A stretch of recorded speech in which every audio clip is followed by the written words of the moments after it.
Okey. Assalamualaikum Ustazah. Dengar suara saya?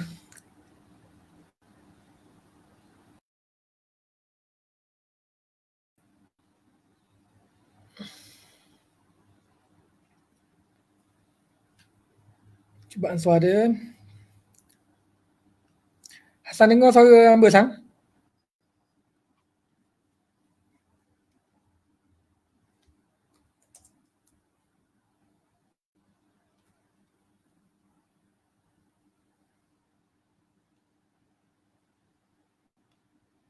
Okey.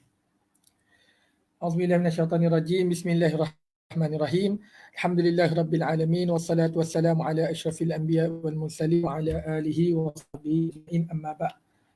Alhamdulillah, syukur kita pada Allah Subhanahu wa taala pada malam ini dapat lagi kita bersua secara maya dalam aktiviti program mingguan kita.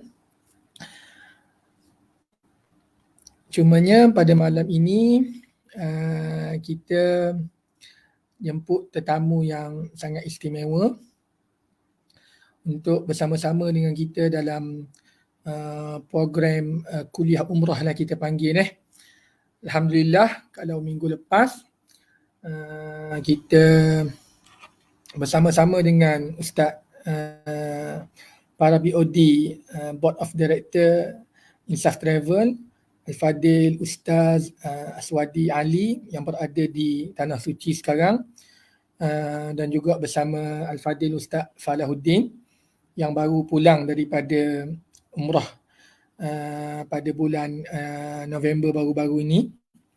Alhamdulillah, minggu lepas kita berbicara berkaitan dengan banyak topik-topik berkaitan dengan SOP terkini, SOP pasca pandemik. Banyak minggu lepas, Alhamdulillah, persoalan-persoalan daripada para jemaah, persoalan daripada peminat-peminat Insaf Travel and Tourism yang berhak dapat dijawab dan dapat pencerahan daripada Board of Director Insaf Travel, baik yang berada di Tanah Suci dan juga yang berada di Malaysia. Saya kira penjelasan berkaitan dengan SOP minggu lepas tu, walaupun kita kata prosedur bukan agak lah, sangat berbeza lah daripada daripada sebelum daripada pandemik, tetapi dengan kecekapan ataupun dengan pengalaman yang ada pada pengurusan travel agency, alhamdulillah para jemaah dapat melaksanakan ataupun dapat pergi ke Tanah Suci dengan baik, dan ada yang telah pulang dengan selamat, alhamdulillah. So saya tak mau panjang malam ni. Malam ni kita bersama dengan tamu kita yang sangat istimewa dengan topik yang mungkin kita berbicara dalam soal umrah juga. Untuk pengetahuan Ustazah lah, program ni kita buat secara mingguan pada hujung minggu.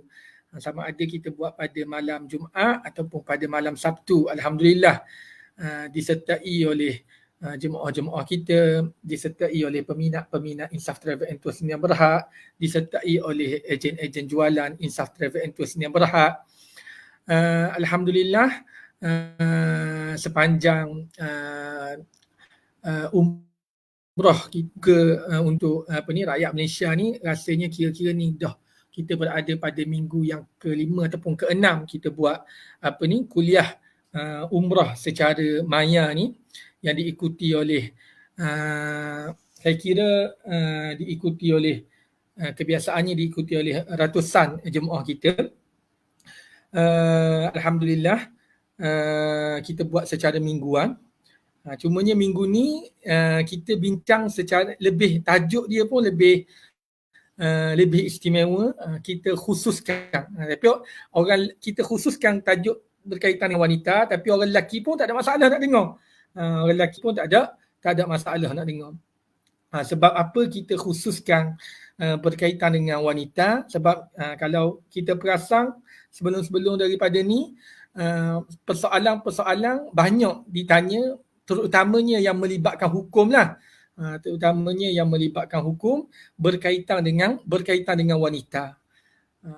Memang begitulah. Kalau kita tengok dalam penulisan fiqh sendiri pun, kalau kita tengok dalam penulisan fiqh, banyak ulama-ulama kita mengarang berkaitan dengan fiqh kewanitaan.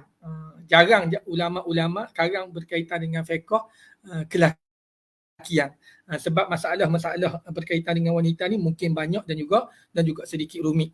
Sebab itulah untuk mengulas berkaitan dengan wanita ni kita perlu kepada orang yang mahir, kita perlu kepada orang yang pakar dan kita perlu orang yang terjun ke dalam berada pada lapangan tu.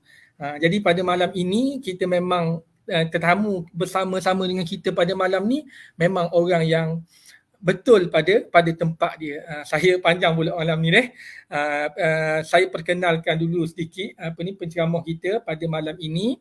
Kalau sebelum-sebelum ni penceramah semua lelaki jadi nak bawa topik yang sangat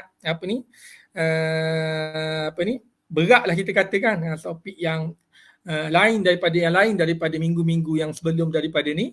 Kita bawa penceramah wanita muslimah, guru mulia Ustazah Yusnah Yusof, salah seorang pembimbing haji dan juga umrah daripada tabung haji. InsyaAllah pada malam ini Ustazah akan mengulas pada kita umrah dan juga hukum hakam berkaitan dengan wanita.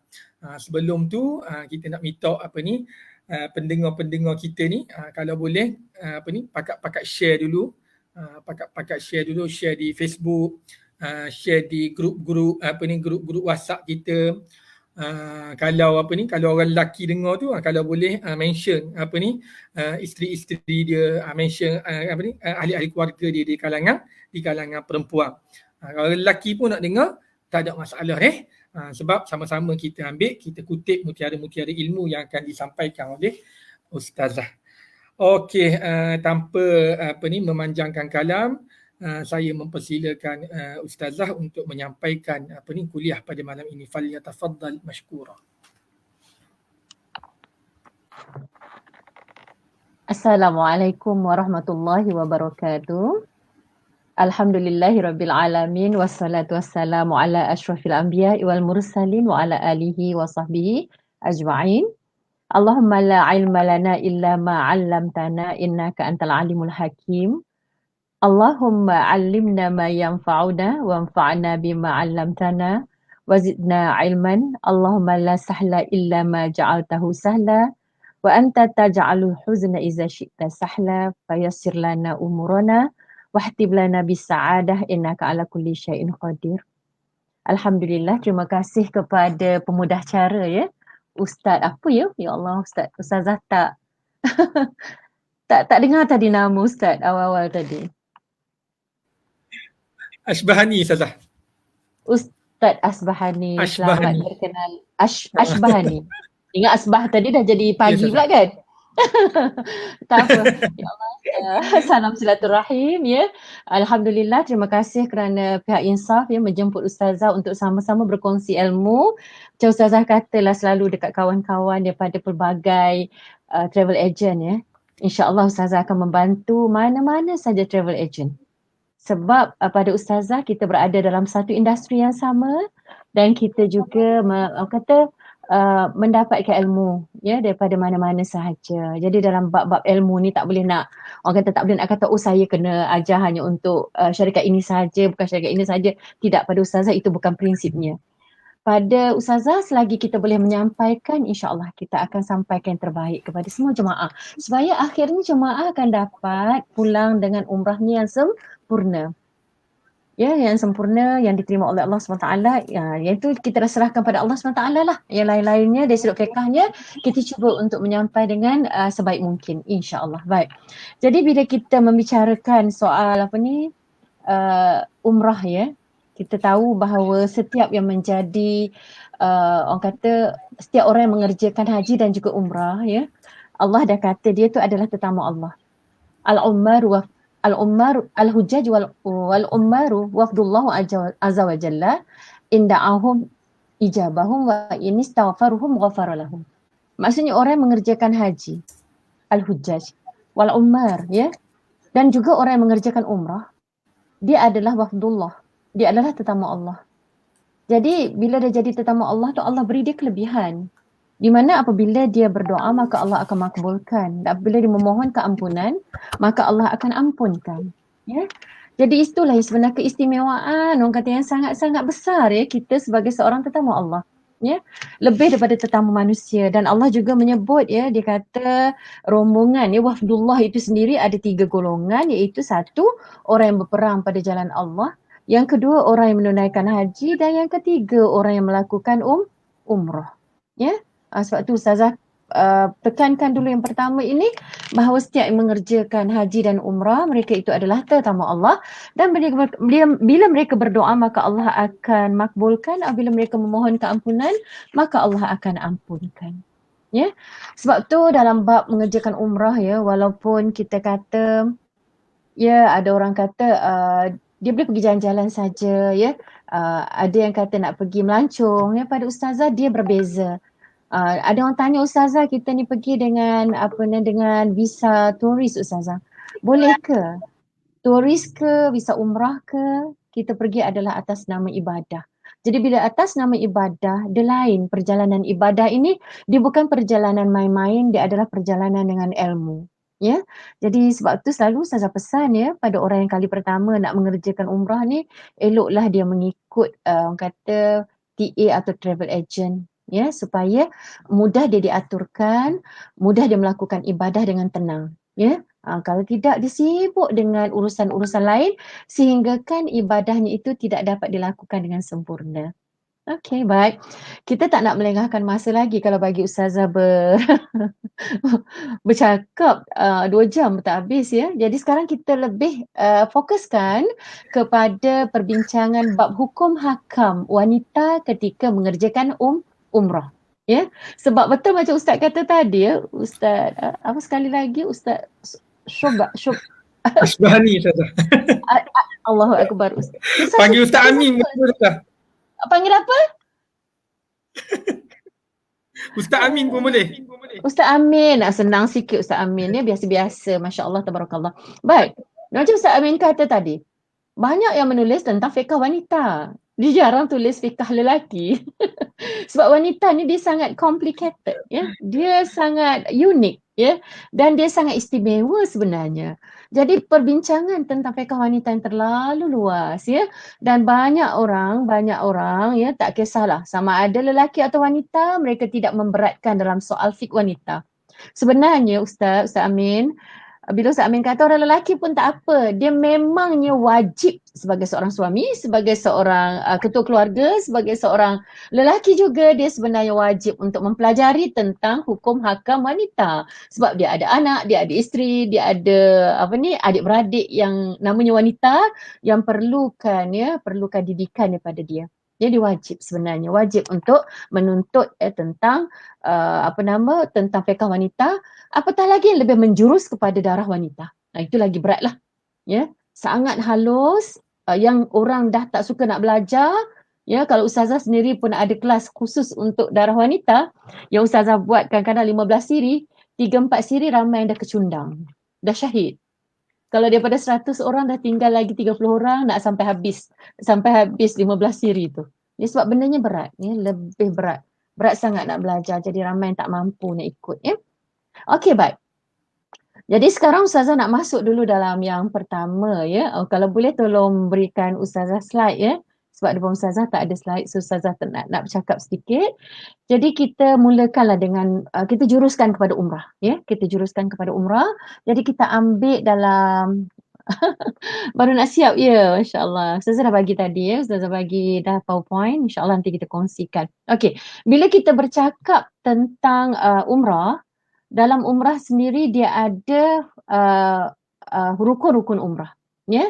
Rukun umrah dia bermula dengan niat, tawaf, sa'i, bergunting, bercukur atau bergunting, dan akhir sekali tertib. Itu di antara rukun-rukun umrah. Bila namanya rukun umrah, maknanya dia wajib melakukan perkara tersebut, dan sekiranya dia tidak buat perkara itu, maka umrahnya tergantung. Bukan kata setakat tidak sah, tetapi tergantung dan dia masih lagi berada dalam ihram. Itu yang kita takut sangat sebab dia masih berada dalam ihram. Bila dia masih berada dalam ihram, maknanya dia akan berterusan berada dalam ihram yang boleh menyebabkan dia tidak boleh melakukan perkara-perkara yang menjadi larangan ihram. Jadi yang pertama kita tengok dulu bab niat itu. Ustazah tak akan cerita semua Ustazah akan ambil yang berkaitan dengan wanita. Sekarang kita tengok dalam bab niat slide yang pertama.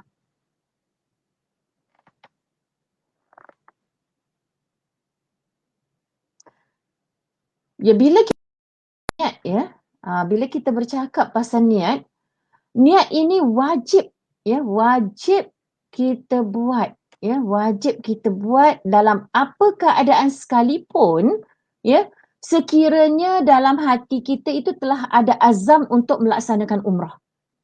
Kita berazam untuk melakukan umrah daripada Malaysia lagi. Kita gunalah visa apa pun sekarang ni sebab ramai duk bercakap pasal visa umrah, visa turis semua tu kan. Tetapi bila kita ada azam dalam hati kita pergi ke Mekah untuk menunaikan umrah, maka wajib bagi kita untuk berniat ihram di miqat. Berniat ihram di miqat itu sudah termasuk dalam wajib umrah. Bila kata dalam wajib umrah, buat tu kalau tak niat di miqat macam mana? Tak apa. Kalau tak niat di miqat hukumnya sengaja berdosa. Tak sengaja tidak berdosa, tetapi perlu bayar dam. Tetapi niat itu sendiri perlu dilakukan. Niat itu sendiri perlu dilakukan. Saya nak buat ke kalau saya haid? Ada ustaz saya kata tak payah niat. Kalau saya haid masuk tak payah niat. Nanti bila saya dah bersih saya pergi ke Tanaim. Dia kata sebenarnya salah. Tak boleh. Kalaulah kita dah berazam untuk melakukan umrah, maka wajib kita berniat ihram di miqat walaupun pada ketika itu kita dalam keadaan haid. Ustazah sebut perkataan untuk dalam bab ini perkataan haid sebab kita bercakap tentang wanita. Dan kebanyakan juga wanita-wanita yang pergi mengerjakan umrah ramai yang tidak berniat di miqat dengan alasan dia dalam keadaan haid. Jadi ustazah ulang sekali lagi, walaupun dia dalam keadaan haid, wajib dia berniat ihram. Sekiranya memang dalam hati dia itu telah berazam untuk mengerjakan umrah. Okey. Baik, bila kita bercakap pasal niat, boleh atau tidak kita nak berniat ihram itu secara bersyarat? Sebab ramai juga yang kata, kalau kami tidak niat bersyarat, bagaimana keadaan sekiranya kami tidak dapat menyelesaikan umrah kami, tidak dapat menyelesaikan umrah kami dan haid kami masih berterusan sehingga kami balik. Dalam keadaan ini, telah diputuskan, boleh kita berniat ihram bersyarat. Kita tengok slide yang kedua. Jadi bila kita bercakap pasal niat bersyarat, tambah-tambah bila namanya niat bersyarat, dia bukan sahaja untuk orang haid. Dia untuk semua orang. Tambahan sekarang ni umrah musim COVID. Bila umrah musim COVID, kadang-kadang kita risau. Adakah kemungkinan kita terhalang ataupun kita tidak dibenarkan. Mungkin ada prosedur-prosedur yang menyebabkan kita tidak boleh meneruskan kerja-kerja umrah kita. Ataupun kita diserang oleh COVID dan kita tidak boleh menyelesaikan umrah tersebut. Jadi oleh sebab itu, maka niat bersyarat boleh dilakukan oleh jemaah-jemaah umrah. Jadi kalau kita tengok dua yang ustazah letakkan dalam skrin ini, dia apa perbezaan dia?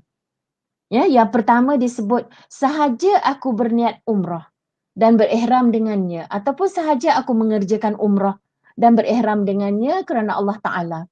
Sekiranya aku berhalangan dengan halangan syarak sehingga tidak mampu meneruskan kerja-kerja umrahku, maka aku bertahallul. Itu nombor satu. Dia kata aku ni nak buat umrah. Aku berihram dengannya kerana Allah. Tapi dia bagi syarat, sekiranya aku terhalang oleh halangan syarak sehingga aku tak mampu dah. Maknanya dia berusaha dah. Sampai akhirnya tak mampu, maka aku bertahallul. Yang itu dengan cara dia menyebut perkataan bertahallul. Tapi satu lagi pula dia kata, sahaja aku berniat umrah atau sahaja aku mengerjakan umrah dan berihram dengannya kerana Allah Ta'ala. Sekiranya aku terhalang dengan halangan syarak sehingga aku tidak mampu meneruskan kerja-kerja umrahku, maka aku halal. Dia ada dua perkataan di situ. Yang pertama dia kata, maka aku bertahallul. Yang kedua kata, maka aku halal. Apa perbezaan di antara bertahallul dan halal itu? Ya. Jadi bila kita sebut di sini ya, berhalang atau terhalang dengan halangan syarak, dia termasuklah haid, sakit. Semua itu adalah halangan syarak, ya, yang tidak membolehkan kita meneruskan kerja-kerja umrah kita. Itu sebagai satu, orang kata satu kunci. Seandainya terjadi begini, apa yang akan terjadi pada umrah kita supaya kita tidak balik dalam keadaan umrah kita tergantung. Jadi untuk itu kita pun letakkan syarat. Sahaja aku mengerjakan umrah dan aku berihram dengannya kerana Allah Ta'ala, sekiranya aku terhalang dengan halangan syarak sehingga aku tak mampu nak meneruskan kerja-kerja umrahku, maka aku bertahallul. Dan satu lagi disebut maka aku halal. Apa perbezaan di antara keduanya? Ya, kenapa yang ini disebut tahallul, yang ini disebut halal? Okey, dua ini dia ada dia sebenarnya mempunyai impak ya. Dia ada sebab bila kita sebut perkataan tahallul, bila kita sebut perkataan halal, dia akan ada impaknya. Ya, bukan kata saja-saja sebut. Ya, boleh kita tengok skrin seterusnya. Ya, bila kita sebut perkataan bertahallul itu kita kunci dia. Kita kunci bagi ketat sikit. Kalau kita skru ketat sikit. Jadi kita kata kalau aku ni terhalang, ya, terhalang dengan halangan syarak, aku tak mampu nak buat kerja umrah ni, aku bertahallul. Bila aku bertahallul ni aku kunci dulu ni. Boleh tukarkan skrin?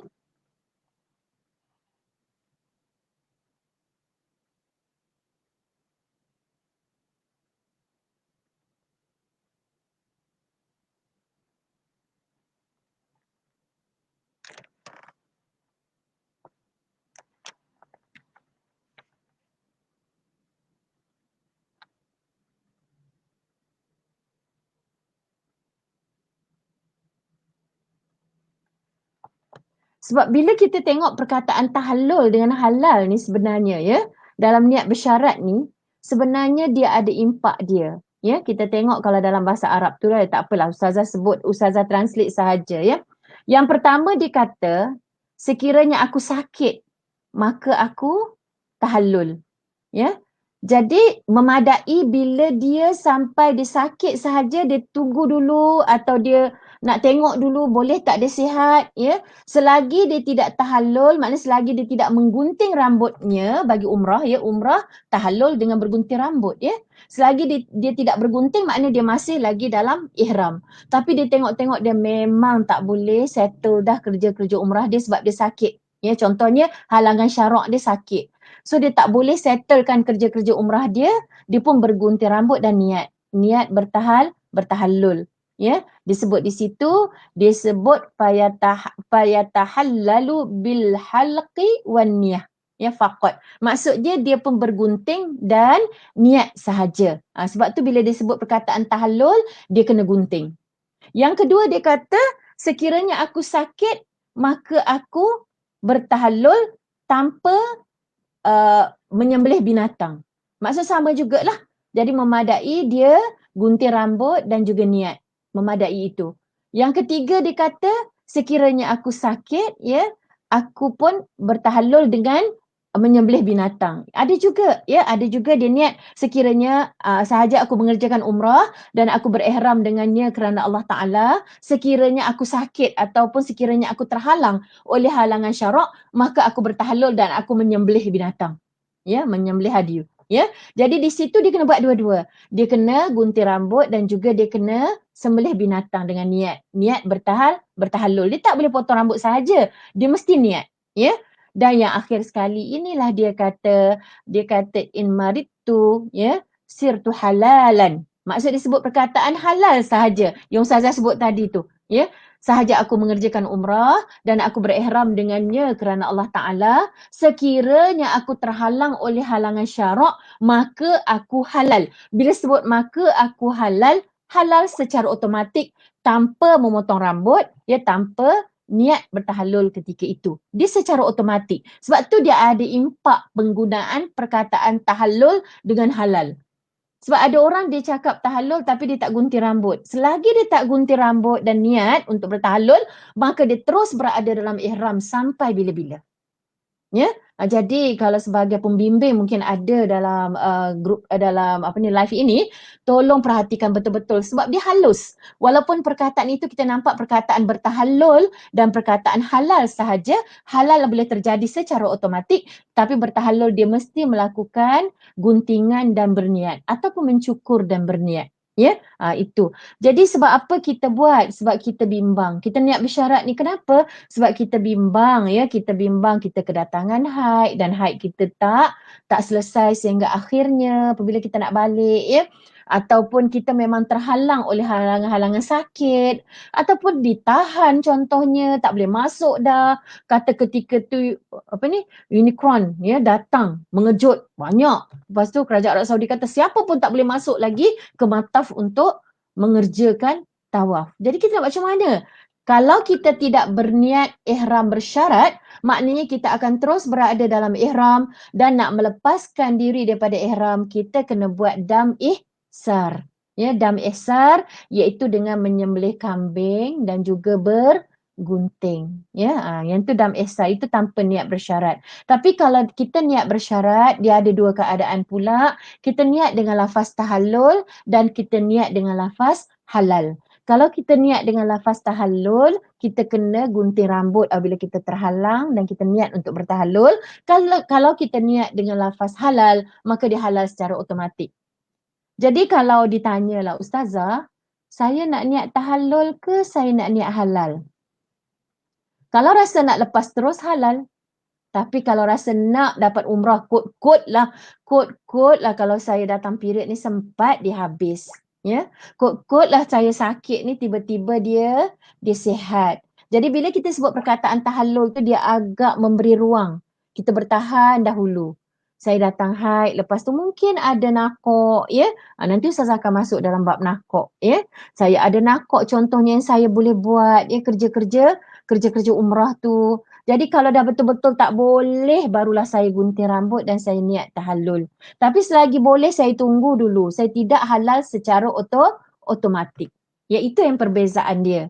Ustazah ulang balik dia punya orang kata dalam bahasa Malaysia yang mudah dalam niat bersyarat, sahaja aku mengerjakan umrah dan aku berihram dengannya kerana Allah Ta'ala, sekiranya aku terhalang oleh halangan syarak, maka aku bertahallul. Ataupun sekiranya aku terhalang oleh halangan syarak sehingga aku tak mampu nak meneruskan kerja-kerja umrahku, maka aku halal. Ya, tadi Ustazah tak sebut, ya, sekiranya aku terhalang oleh halangan syarak, ya, sehingga aku tak mampu nak meneruskan kerja-kerja umrahku, maka aku bertahallul. Jadi dia ada dua keadaan di situ. Jadi untuk haid pun boleh kita guna, ya. Sebab dalam bab haid pun kita kata halangan syarak, ya. Tetapi ada orang tanya pula, Ustazah, kalau misalnya kita dah siap tawaf, kita dah siap tawaf, tiba-tiba kita datang haid, tapi saya niat sahaja aku mengerjakan umrah dan aku berihram dengannya kerana Allah Ta'ala. Sekiranya aku datang haid, maka aku halal. Contoh dia niat spesifik haid. Ya, jadi kalau dalam keadaan itu, dia dah tawaf siap dah, ya, tiba-tiba sa'i je.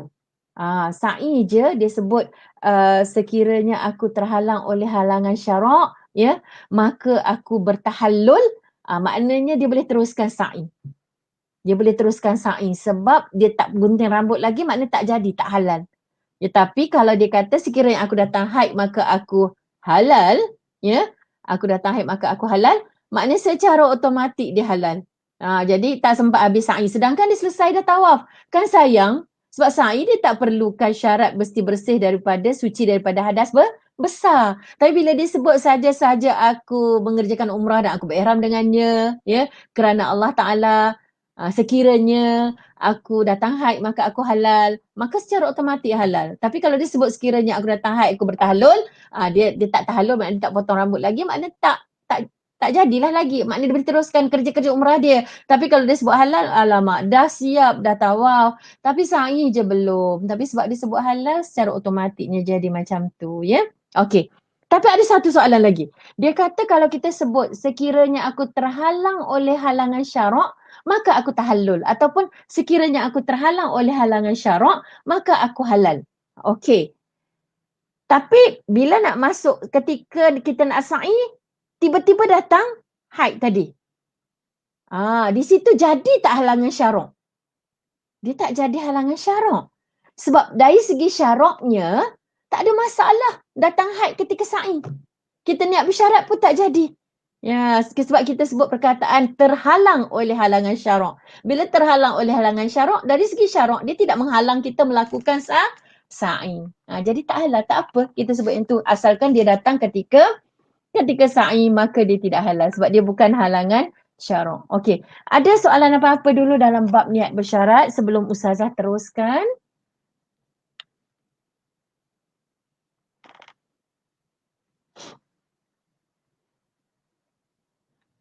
Ada tak apa ni pemudah cara moderator kalau ada soalan yang boleh Ustazah kongsikan? Ya. Semua teruja Ustazah, dapat belajar malam ni. Oh, jadi Nanti kita maknanya tak ada orang yang bercakap. tanya. Maknanya tak ada tanya soalan lagi dalam bab ini, ya? Sebab apa Ustazah takut ada Okey. soalan-soalan yang sebab dia niat bersyarat ni dia agak complicated sikit, ya. Tadi bila Ya, Ustazah sebut betul perkataan Ustazah. tahallul, halal, halangan syarak kan. Jadi 3 benda sekarang yang kita kena pastikan. Yang pertama, sekiranya kita gunakan perkataan bertahallul, apa yang kita perlu buat? Sekiranya kita gunakan perkataan halal, apa impak dia? Sekiranya kita sebut perkataan terhalang oleh halangan syarak, bagaimana keadaan dia bila sa'i? Kalau kita sebut perkataan haid saja, bagaimana keadaan dia? So dia ada 4 benda di situ yang perlu kita fahamkan, ya. Jadi ada persoalan, dia kata, boleh ke orang lelaki niat bersyarat? Boleh, sebab halangan syarak juga boleh berlaku dalam bab sakit. Ya, mungkin orang lelaki itu sakit ataupun dihalang oleh kerajaan, semua tu pun dianggap sebagai terhalang. Jadi niat bersyarat tidak terikat kepada orang perempuan saja, malahan juga untuk orang lelaki. Okey. Jadi settle lah niat bersyarat. Ustazah tak naklah cakap bab niat bersyarat panjang-panjang, ya. Jadi Ustazah harap Audiens semua boleh kita faham boleh tanya dalam soalan masa kalau ada. Audiens kita kalau ada pendengar kita yang yang berada dekat Facebook tu, Ustazah ada satu soalan Ustazah. Bagaimana kalau URK kes COVID, mana satu niat yang lebih baik? Saya tak tahu dia URK senang tu kita tak apalah. Untuk kes COVID kot, ya. Ya. Dia macam ni, dia senangnya cerita kalau misalnya kita sebut sekiranya aku terhalang oleh halangan syarak, maka aku bertahallul. Sebab bila kita kata maka aku halal, kita terhalang terus dia halal. Tapi kalau kita kata sekiranya aku terhalang oleh halangan syarak sebab kes COVID ni, mungkin dia ada ruang lagi untuk kita masuk kemudian. Mungkin hari ni dia tutup, besok dibuka. Jadi selagi kita tidak bertahallul, selagi itu kita berada dalam ihram, kita masih boleh meneruskan kerja-kerja umrah kita. Tapi kalau dah dekat-dekat nak balik dah, memang tak boleh juga ataupun kita diserang COVID yang serius, guntinglah rambut kita dan niat untuk bertahallul. Lepaslah kita daripada larangan ihram. Ya, insya-Allah. Okey, Ya, alhamdulillah. okey, baik. Ya, harap-harap boleh faham lah, ya. Takut nanti Ustazah ni kadang bercakap lain tapi otak lain. Nak sebut umrah jadi Ustazah, haji, itu biasa. Ustaz Falah komen jelas clear wadah jiddan. Masya-Allah, tabarakallah. Ya, adik saya tu. Okey, baik. Seterusnya lah kita masuk. Mana yang elok niat tahallul halal, ya? Kharzali tanya. Macam saya kata tadi, bila kita sebut tahallul, dia lebih ketat. Maknanya kita ada ruang. Kita sebut tahallul ni, selagi kita, orang kata selagi kita mampu, kita tunggu dulu, tengok boleh tak kalau kita sakit, sihat tak kita? Ya, boleh tak kita cover dalam sehari dua? So ihram kita tu masih valid. Ya, kita tunggu dah jaga larangan ihram. Lepas tu kalau misalnya memang tak boleh sihat dah, kita dah tak mampu. Sebab kita sebut tadi, sekiranya aku terhalang oleh halangan syarak sehingga aku tidak mampu untuk meneruskan kerja-kerja umrahku, maka aku bertahallul. Dia tak mampu, dia baru dia gunting rambut, dia niat aku bertahallul. Maksudnya dia lebih ketat dalam bab itu. Ya, tapi kalau disebut halal pun tidak menjadi kesalahan. Hanya halal tu lebih ringan. Maknanya tak payah gunting rambut. Kalau sampai saat akhirnya dia tetap tidak sihat, secara tidak langsung otomatiklah dia halal. Okey? Harap Kharzali boleh faham ya, insyaAllah. Baik, kita teruskan. Boleh kita tukar slide?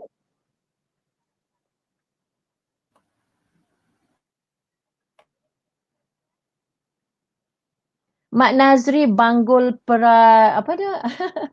Ada ni satu soalan, dia kata bagaimana kalau uzur sebelum masuk Mekah? Ya. Uzur sebelum masuk Mekah ni dia ada dua keadaan ya Mak Nazri. Uzur apa tu? Uzur demam, uzur sakit, uzur haid? Okeylah, Ustazah buatlah tanggapan uzur haid sendiri ni, ya. Ustazah. Uzur haid. Okey. Begini. Kalaulah dia sebenarnya niat di mikot itu dia ada pahala ya. Pahala bila kita melalui mikot, kita berniat, pahala dia tu ada walaupun kita dalam keadaan haid. Dan bersusah-susah juga, itu juga pahala. Itu je. Untuk mengerjakan haji dan umrah ni, bersusah itu pahala. Ya. Jadi boleh juga dia niat bersyarat. Ya. Contohnya dia ni tahu, dia rasa haid dia tu selalunya memang, dia nak masuk Mekah 7 hari je. Tetapi haid dia selalunya mungkin 15 hari. Biasa 14 hari, panjang. Tapi berkemungkinan Allah memberi dia ruang untuk mengerjakan umrah. Kerja ni kerja Allah. Dia boleh juga niat bersyarat, ya, dia boleh juga berniat bersyarat. Contoh niat bersyarat dia, sahaja aku mengerjakan umrah dan aku berihram dengannya kerana Allah Ta'ala, sekiranya haid aku ini berterusan, sehingga hari aku pulang, maka aku halal. Itu dibuat halal automatik.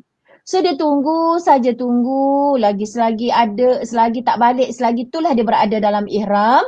Apabila sampai peringkat dia nak naik bas tayar bergolek dah, maka dengan secara otomatik dia halal. Sebab disebut, sekiranya haid aku berpanjangan atau berterusan sehingga hari aku balik, maka aku halal. Jadi sampai hari balik, naik bas tayar golek, maknanya halal.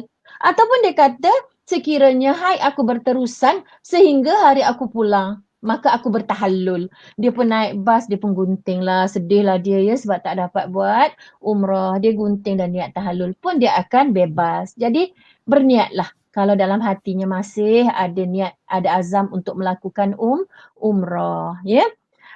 Jadi bila kita bercakap soal haid, ya, kita masuk terus tajuk teruslah, tajuk seterusnya. Okey. Bila kita tengok dalam bab haid, taklah sebab dah tunjuk bab apa ni, bab bab larangan ihram, kita tengok larangan ihram dululah ya. Jadi Ustazah malam ni bukan nak menerangkan tentang larangan ihram yang 13 ni, ya, perkara-perkara yang dilarang ketika dalam ihram, ya. Tak adalah nak cerita yang sampai 13. Tetapi Ustazah nak terangkan, nak ambil dalam bab menutup muka bagi perempuan. Yang 13 larangan ihram tu nanti adalah ustaz-ustaz yang akan ngajar, yang akan concentrate pada larangan ihram. Ya. Jadi dalam bab menutup muka tu, Ustazah tunjuk muka tu baru je balik umrah bulan 11 lepas. Ya. Jadi masa Ustazah nak masuk buat umrah tu, nak buat tawaf, ya, Ustazah tak pakai dulu sebab Ustazah, kita tahu bahawa tak mau, kita kalau boleh tak nak buat perkara yang dilarang ketika ihram tu. Tetapi ketika Ustazah pakai tu, tak pakai tu, datang seorang polis, polis wanita ya. Dia terus kata kat Ustazah, pakai, kalau tak pakai denda 1,000. Dia sebut terus macam tu kat Ustazah. Tu Ustazah pakai. Pada ketika itu Ustazah berpegang pada pandangan dalam muzakarah apa disebut ya, sekiranya kita memang dipaksa oleh ulil amri untuk memakai mask. Sebab musim Covid kan kena pakai mask, ya. Jadi sebab kita dipaksa dalam musim Covid ini, ya, dia jadi arahan daripada pihak ulil amri, ya, pihak kerajaan, maka hukumnya tidak berdosa dan tidak wajib bayar dam. Ya. Tetapi sekiranya kalau ulil amri ketika itu tidak menghalang, macam sekarang ni, Ustazah tengok ya, bila pergi dia kata di tempat atau kawasan lapang tak perlu lagi memakai mask, kecuali dalam tempat-tempat tertutup. Ya, semasa Ustazah pulang baru ni lah.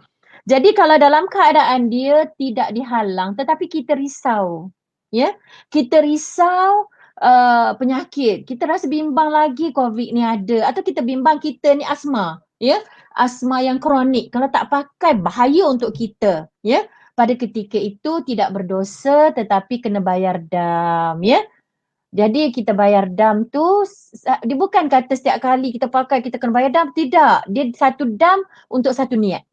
Ya, satu dam untuk satu niat, maknanya sekali kita niat ihram, maka sepanjang sampai kita habis buat umrah tersebut, satu je dam.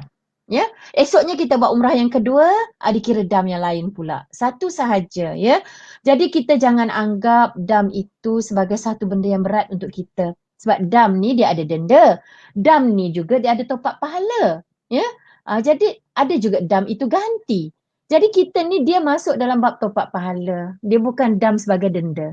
Ya, denda ni bila kita melakukan kesalahan dan buat secara sengaja. Tapi kalau tidak sengaja, itu jadi dam itu sebagai top up, satu pahala, memberi makan. Kita membantu, ya, memberi makan fakir miskin di tanah haram Mekah. Ya Allah, ya Tuhanku, pahalanya 100,000 kali ganda kebaikan-kebaikan yang kita buat di tanah haram Mekah. Jadi ada yang tanya, dia kata apa dia lah dam dia Ustazah? Okey, dam dia tu ada pilihan, ya. Apa dia dam dia? Yang pertama, menyembelih seekor kambing, itu yang paling afdal, ya. Dalam kitab sebut perkataan afdal itu, ya, yang paling mahal, yang paling besar itu paling afdal. Tetapi kalau kita tengok usul fiqh, ada keadaan di mana apabila kambing terlalu banyak, ya, dan orang tidak cukup makan, orang perlukan beras, maka sebenarnya beras itu lebih afdal. Saya cuba juga berbincang dalam bab afdal ini, tapi kebiasaannya kita ambil yang pertama itulah yang afdal, ya. Tak adalah sampai kambing tu, daging tu dah jadi busuk, dah melimpah ruah, sampai tak ada orang tak ada makanan. Tapi kalau memang kambing dah melimpah ruah, dah merata-gata, dah ada daging, tapi tak ada beras ketika itu, maka memberi makan fakir miskin itu dengan nilaian beras mengikut kambing. Walaupun dia kata di situ memberi makan 6 orang fakir miskin dengan kadar 2 cupak seorang, itu yang kedua pilihan. Tapi lebihan itu boleh dianggap sebagai sedekah. Ya. Jadi dalam bab dam, ya, dia boleh dipilih, dia panggil dam takhir takdir yang boleh dipilih. Yang pertama, menyembelih seekor kambing.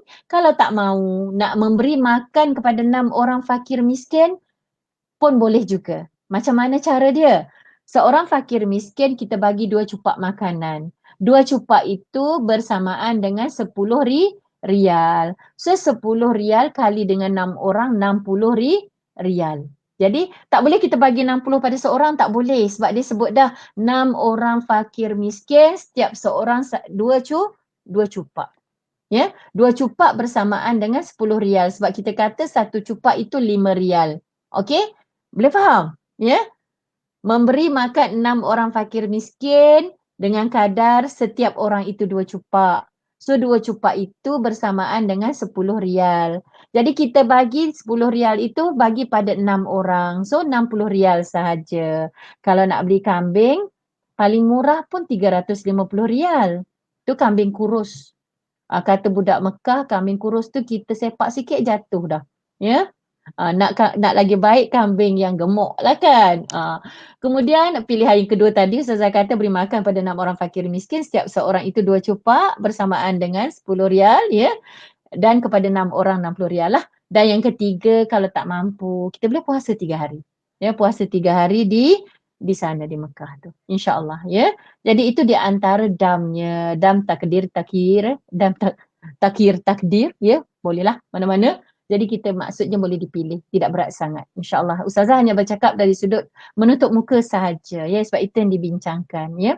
Jadi kita ingat sebab bab dam ni banyak cerita dia, panjang cerita dia, nak kena fahamkan tentang itlaf dan tarafuh, ya. Sebab dalam dam ni dia ada itlaf, dia ada tarafuh, ya.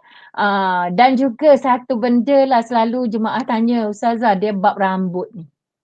Ustazah saya selalu gugur rambut, Ustazah saya selalu gugur rambut, Ustazah saya mudah gugur rambut. Itu dia ada kaitan dengan wanita juga, ya. Okey.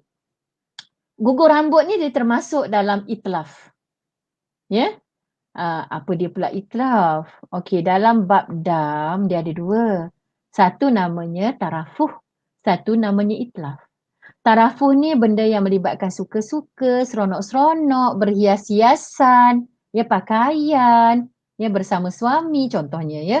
Jadi semua itu dia melibatkan suka-suka, seronok-seronok, itu namanya tarafuh.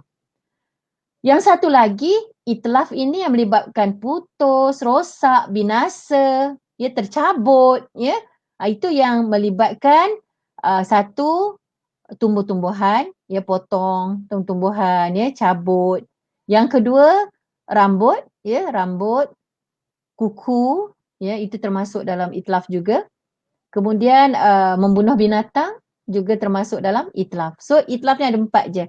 Satu, Ustazah ulang balik lah ya, itlaf tu memotong rambut, memotong kuku, membunuh binatang dan memotong pokok. Itu je 4 benda yang melibatkan itlaf. Okey, bila kita bercakap pasal itlaf dan tarafuh ni, ya, sebenarnya tarafuh dia lebih ringan.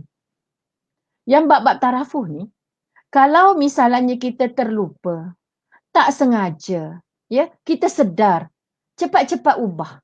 Tak perlu bayar dam dan tidak berdosa. Contohlah ya, contoh orang lelaki lah, ya. Dia pakai pakaian ihram tapi lupa nak buang seluar dalam. Sebab dia biasa pakai macam tu. Bila dia sedar saja, dia cepat-cepat buang, insya-Allah dia tak perlu bayar dam, dia termasuk dalam tarafuh, dia pakaian.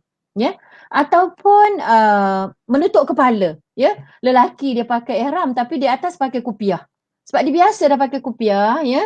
Jadi dia pakai kupiah. Itu juga termasuk dalam tarafuh. Sedar je cepat-cepat saja buka kupiah tu, dia tak perlu dam. Ya. Sebab dibuat dalam keadaan terlupa. Ataupun pakai minyak wangi. Ya. Dia dah siap dah pakai ihram, perempuan pun samalah ya. Lepas tu dia sembur minyak wangi. Cepat-cepat buang atau basuh. Ya. Basuh kalau benda yang boleh basuh lah, contoh kat tangan semua tu basuh. Pun dia tak perlu lagi bayar dam. Sebab dia termasuk dalam bab tarafuh. Ya. Tetapi kalau bercakap dalam bab itlaf, ya walaupun tak sengaja, contohnya ya, kita duduk saja terbiat ataupun gigit kuku. Bila kita gigit kuku, sedar-sedar kita dah tergigit dah satu kuku, kita tetap kena bayar dam, ya, satu kuku bersamaan dengan satu cupak makanan. Begitu juga dengan rambut. Kalau kita membaca suka cabut rambut, ya, itu tabiat. So kita juga tetap kena bayar.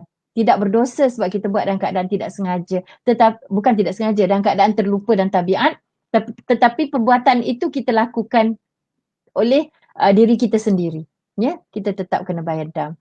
Tetapi kalau sekadar kita tidur malam, ya, bangun-bangun tengok ada rambut dekat bantal, abaikan. Sebab kita tahu tak ada pun usaha kita untuk mencabut rambut tersebut. Ataupun ketika kita pakai tudung tak tengok ada rambut 2-3 helai atas telekung. Kita tak cabut, kita tak rasa, kita tak pegang rambut pun tapi ada, abaikan.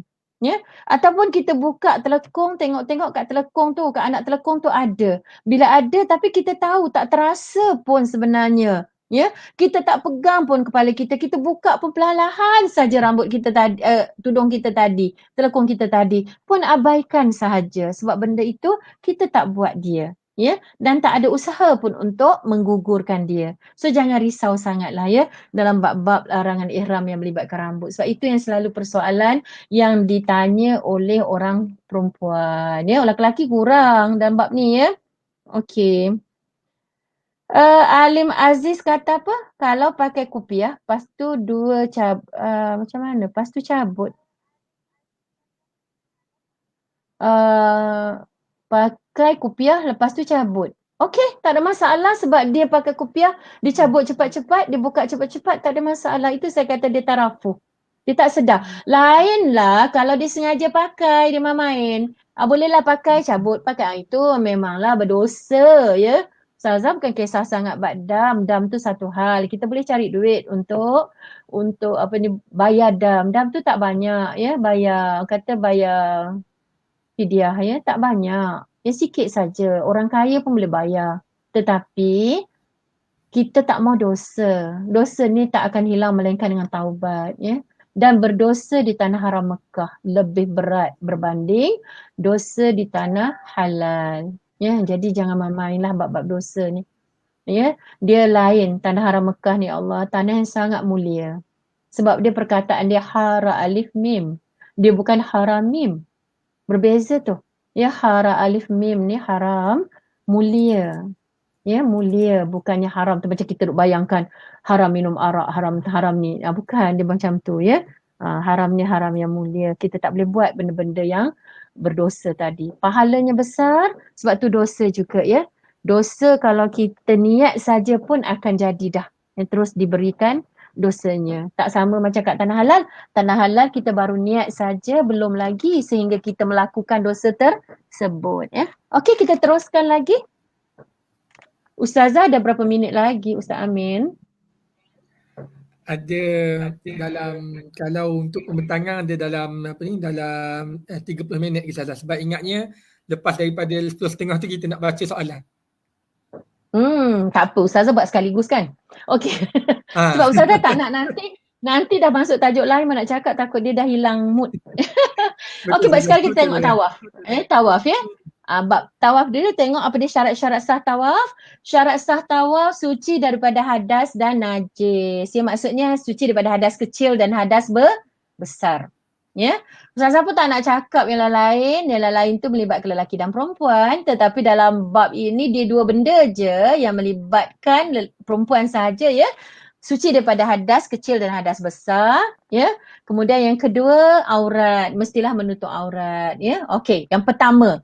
Bila kita bercakap pasal soal suci daripada hadas besar, maknanya orang-orang yang nak melakukan tawaf mestilah dalam keadaan suci, tidak dalam keadaan haid. Ya, tidak dalam keadaan haid. Inilah yang menghantui wanita, ya. Risau, sedih, susah hati, ya. Ada yang duduk kat Mekah nak telefon, Ustazah. Ada mutawif telefon, Ustazah ada jemaah saya nak bercakap. Boleh ke? Boleh ya. InsyaAllah Ustazah tolong settle. Ustazah akan cubalah bantu dia ya. Dia kata saya malu nak tanya kat mutawif lelaki. Saya nak tanya benda yang dalam-dalam ya. Tak apa, kita selesaikan pelan-pelan ya. Selalunya Ustazah akan guna messenger lah. Sebab WhatsApp tak boleh panggil kan. Call WhatsApp tak boleh. Jadi sekarang ni hanya mampu kita guna messenger lah. Selain daripada apa lagi satu tu ya. Okay. Baik. Dalam bab haid ini, ya janganlah susah hati. Dalam bab haid ini dia banyak penyelesaiannya. Ya. Yang pertama, kalaulah kita mampu, Ustazah tak suka sebenarnya jemaah Ustazah makan ubat. Ya. Tetapi bila kita tahu pergi mengerjakan umrah ni, masanya sangat pendek dan ulama-ulama juga ya menyatakan bahawa pengambilan pil itu hukumnya harus, maka kita cuba dulu berusaha untuk mengambil pil. Ya, itu terpaksa. Kalau haji Ustazah kata jangan. Haji sebab kita punya masa yang panjang, 40 hari. Mustahil tak ada hari yang suci. Ya. Jadi kalau dalam bab umrah kita kadang 4 hari. Sekarang ni lagilah 5 hari Mekah, 5 hari Madinah. Ya. 10 hari, 2 hari perjalanan. So 5 hari tu kalau kita tak betul-betul memang kita akan berada dalam keadaan tak boleh buat umrah. Tambah pula umrah itu umrah wajib. Okey. Jadi kalau kita nak ambil pil, hukumnya harus. Ramai tanya, boleh ke Ustazah? Ya boleh, tapi hukumnya harus ya. Jadi apa yang selalu, okey, Ustazah bukan doktor. Ya. Ustazah juga bukan orang yang pakar dalam bidang ini. Tetapi hanya Ustazah bercakap atas dasar pengalaman sahaja. Dan pengalaman itu juga pernah berlaku pada diri Ustazah sendiri. Ya. Jadi Ustazah memang tak pernah ambil pil untuk menahan haid. Ya. Dengan izin Allah, beberapa kali mengerjakan haji, beberapa kali mengerjakan umrah. Ustazah tak pernah mengambil pil untuk menghalang haid dari datang. Ya. Mungkin rezeki Ustazah. Ya. Tetapi Ustazah pernah ambil pil untuk memberhentikan darah. Ya. Itu masa dia macam heavy flow, dah terlalu banyak sangat ya, dah nak menopause mungkin sampai dia terpaksa pakai pad banyak ya. Tak apalah Ustazah cakap kat sini sebab dia melibatkan hukum ya. Dan akhirnya Ustazah mengambil pil dipanggil tranexamic acid dengan mefenamic acid khusus untuk memberhentikan. Makan 1 hari sahaja dia berhenti langsung. Jadi doktor ya, Ustazah pernah berbincang dengan Dr. Faiz juga pernah bertugas dalam musim haji. Dia kata boleh ambil tu Ustazah untuk memberhentikan dia. Kalau tidak kita akan jadi kehilangan darah yang banyak. Arab Saudi dia sangat sangat partikular dalam memberikan balik darah dia kata sebab dia orang terhad darah dia. So dia orang tak akan bagi senang-senang nak kita nak tambah darah. So kalau ni Ustazah ambil lah itu. Itu untuk memberhentikan darah yang dah ada. Tetapi kalau untuk sebelum kita datang haid, itu kita boleh merancang bagaimana kita nak mengambil pil penahan haid tadi. Penahan dia dalam bab pil ni dia ada dua. Satu menahan haid, satu lagi satu melewatkan kedatangan haid, bukan menahan ya. Satu melewatkan kedatangan haid, satu lagi mengatur kitaran haid. Dia ada dua tu. Ya, yang melambatkan kedatangan haid ni dari segi saintifiknya dia melambatkan proses kematangan telur. Sebab orang perempuan ni dia ada telur. Ya. So dia ambil hormon, ya, contohnya kalau di Malaysia ni biasanya ada ubat yang nama Noculate ataupun Sonulate, ya, dapatkan dengan nasihat doktor, ya. Kalau kata Dr. Faiz ambil 7 hari sebelum kita nak datang haid. Sebab kita ni selalu datang awal. Kalau Dr. Hamid Arsyad dia kata ambil 4 hari. Ya.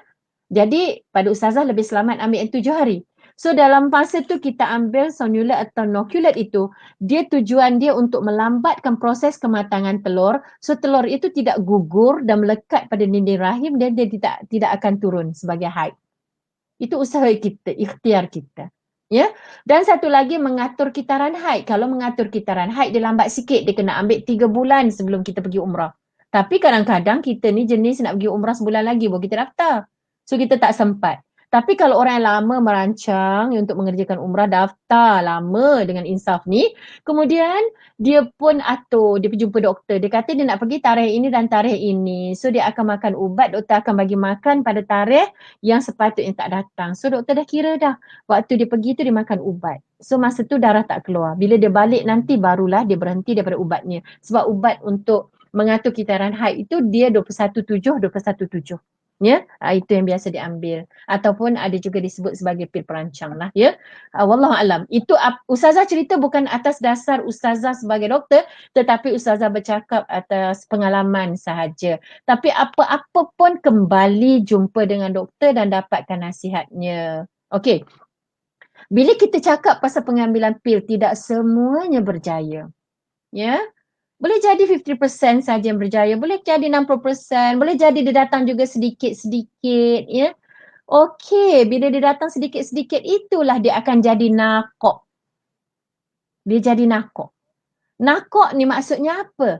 Maksudnya suci di antara hari-hari haid. Maksudnya haidnya berlaku secara terputus-putus. Dia datang 2 hari, dia berhenti sehari, dia datang 2 hari, dia berhenti sehari. Ataupun dia datang pagi, petang dia tak datang, malam dia datang, esok tak datang bila dia makan ubat. Okey, dalam bab itu juga ada pandangan dalam mazhab Syafi'i, ya, pandangan Al-Laqti, ya, ataupun dalam pandangan Talfiq, ya. Dia mengatakan hari-hari suci itu adalah suci, hari-hari darah keluar itu adalah haid. Jadi bila dia pegang pandangan itu, maknanya kalau dia mandi wajib, dia pergi tawaf, ketika darah tidak ada, maka hukumnya sah. Pandangan itu adalah pandangan Muqabilul Azhar dalam mazhab Syafi'i. Tapi kalau pandangan Azhar, dia mengatakan semua hari datang darah atau hari berhenti itu tetap dianggap sebagai darah haid. Tapi kita ambil di sini, kita boleh teruskan slide yang baru. Merujuk kepada muzakarah haji, ya. Muzakarah haji satu lagi. Dia mengatakan bahawa, ya, sekiranya jemaah haji wanita yang menghadapi masalah tak dapat melakukan tawaf rukun kerana terpaksa pulang ke tanah air ataupun terpaksa ke Madinah lah, ya. Beliau boleh berpegang dengan pandang yang mengatakan waktu suci. Nakwa itu dalam tempoh haid tidak dikira haid. Beliau dikira suci, boleh mandi dan melakukan tawaf, ya. Dan tawaf yang dilakukan dalam waktu suci itu dianggap sah. Okey, patah balik slide tadi. Okey, kita tengok di sini, ya. Ustazah tunjukkan apa dia konsep dia, darah. Contohnya hari pertama datang haid, hari kedua datang darah, ya, datang darah. Hari ketiga fatrah, hari keempat fatrah, hari kelima fatrah. Apa dia pula fatrah tu? Fatrah tu adalah darah tidak ada di luar, tetapi di dalam ada. Dia ada dua tu, satu fatrah, satu nakok. Ya, fatrah ni darah tetap ada, tetapi tak ada kat luar. Kita tengok kat panties tak ada, kat pad kita tak ada, tapi kalau kita masukkan jari ke dalam, dia ada. Itu namanya fatrah. Kemudian dah hari ke-6 dia datang darah, hari ke-7 nakok. Nakok maknanya dia suci di luar dan suci di dalam. Hari ke-8 ada darah, hari ke-9 disuci juga di luar, disuci di dalam. Tak ada apa langsung. Banyak jemaah akan datang cakap, Ustazah, saya dah tak ada darah dah. Okey, tak ada darah, dia sudut hukum kena mandi. Boleh solat. Ya. Tetapi kalau kita ambil pandangan pertama, pandangan Azhar, pandangan As-Sahbi, dia mengatakan bahawa semua ini adalah haid pada hukum. Walaupun ketika fatrah dan walaupun ketika nakok. Memang kita pegang pandangan ini. Walaupun kita dah mandi, lepas tu kita solat itu batal. Ya, kalau kita mandi, kita tawaf itu batal. Kalau pandangan yang pertama, pandangan Azhar dalam mazhab Syafi'i. Ya. Tetapi dalam pandangan At-Talfiq, dia pandangan ini pandangan yang lemah ya, Muqabilul Azhar dalam mazhab Syafi'i. Dia kata apa? Kalau masa darah ada tetap haid, fatrah pun tetap haid sebab di dalam masih ada walaupun di luar tak ada, ya. Tetapi masa nakok, maknanya di luar tak ada, di dalam tak ada, itu dianggap suci. Maknanya dia boleh mandi dan pergi tawaf cepat-cepat. Ya. Asalkan jangan keluar pada waktu tawaf, ya. Boleh 4 jam, 5 jam pun boleh, tak perlu 24 jam. Tak perlu 24 jam suci. Sebab dulu-dulu kita ada pegang 24 jam suci baru dianggap sah. Itu lebih kepada ihtiyat, berhati-hati. Kita tak mau memudahkan. Tetapi memandangkan keadaan wanita hari ini yang pergi umrah ni muda-muda, ya, pergi haji muda-muda, dan juga dalam hukum pun dia tidak menyebut mesti 24 jam, asalkan suci sahaja. Tak ada darah di luar dan di dalam, maka dia dianggap suci. Maka kita ambil pandangan khawat lakti ini, solat dan puasa sah. Ya, jadi tawaf juga sah. Ya, jadi ketika ini kita peganglah pandangan ini, dan dia juga telah diputuskan dalam muzakarah haji, boleh memegang pandangan ini sekiranya kita dah tak ada masa dah. Ya, pandangan yang kedua dalam mazhab Syafi'i. Boleh faham ke dalam bab ni?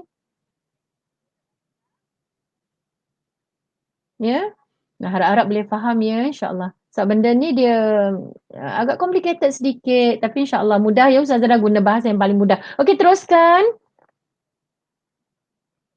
Okey, itu yang pertama, kita ambil nakok. Ya, benda tu boleh terjadi kalau kita ambil makan ubat pun dia akan jadi nakok. Baru ni pun ada jemaah ustazah, ya Allah, nangis dia setiap hari. Stres dia nak pergi Mekah dalam keadaan haid. Ustazah kata tak apalah, ambil ubat, makan betul-betul. Sampai di sana dia hantar mesej, ustazah dia keluar juga, adalah warna pink-pink sikit. Ustazah kata teruskan makan ya. Dia kata dia telefon doktor kata teruskan makan. Kemudian dia berhenti. Dia kata dia boleh mandi, pergi semayang ya. Yelah, kita tahu orang pergi Mekah ni tak boleh masuk masjid, ya Allah ya. Memang sedih lah. Jadi alhamdulillah, jadi ustazah kata macam ni je, pegang je lah pandangan itu ya. Peganglah pandangan tu. Tambah-tambah lagi kita sekarang ni dalam musim orang kata umrah norma baru ni, kita terhad ya. Nak masuk, kalau visa turis kita kena ambil Tamirna ya. Kena cari slot-slot, dah boleh masuk, kita terhad untuk masuk slot ya. Kalau kita pergi dengan visa umrah pun sama, dia akan ada satu masa dia bagi tasreh, semua masuk sekali kan. Jadi kita ambil pandangan itu. Okey, dia Arif tak perlu tunggu 24 jam ya, tak perlu tunggu. Ya. Bila dia jadi saja, makna dia anggap suci. Tak ada masalah ya. Tak payah tunggu 24 jam nak kata.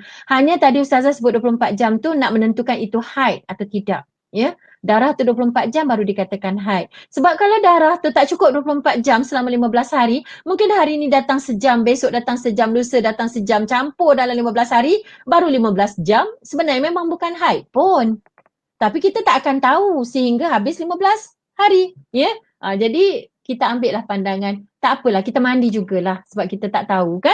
So kita mandi dulu untuk orang kata untuk ihtiyat lah, untuk berhati-hati. Okey, itu yang pertama.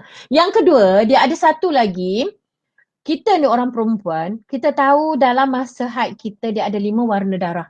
Merah kehitaman, merah tua, coklat, kuning dan keruh. Sekiranya warna-warna ini datang dalam tempoh kurang dari 15 hari, maka kurang dari 15 hari hingga 15 hari, maka ia tetap dikatakan haid. Tak kisahlah warna apa pun. Ya, tak kisahlah warna apa pun. Tetapi tiba-tiba seorang perempuan ini dia kata sepanjang dia datang haid, dia memang datang 7 hari je Ustazah. Tak pernah lebih. 7 hari dan kurang. Tetapi masa dia pergi buat umrah ni, tiba-tiba pada hari yang ke-8, hari yang ke-9, dia datang warna keruh atau kuning. Kuning dia light aja. Dia tak jadi bersih betul. Sebab kita selama ni kita duk pegang, selepas darah berhenti, ya selepas kuning dia jadi khossatal baydok. Maknanya kapas, kita letak kapas, kapas itu putih. Ya, bersih. Tak ada apa dah dan keluar lendiran jernih. Maka kita dianggap sebagai bersih atau suci. Dianggap nakok dah. Ya, settle. Tetapi ada keadaan di mana dia tak pernah jadi macam, tak pernah kata, dia selalu biasanya datang, dia akan bersih. Tetapi pergi umrah dia tak tahulah, mungkin perjalanan dia agak penat ke, tak tahulah, tiba-tiba pada hari yang ke-7 dah berhenti dah. Hari ke-9 dia keluar pula kuning. Ketika ini kita pegang satu pandangan, ini juga pandangan lemah dalam mazhab Syafi'i, tapi kita pegang bila dah tak ada ruang dah. Memang kat kuning tu duk datang juga kan. Kuning tu pula bukanlah, kalau kita cium dah tak bau warna darah, tak rasa tak ada berbau darah pun, ya.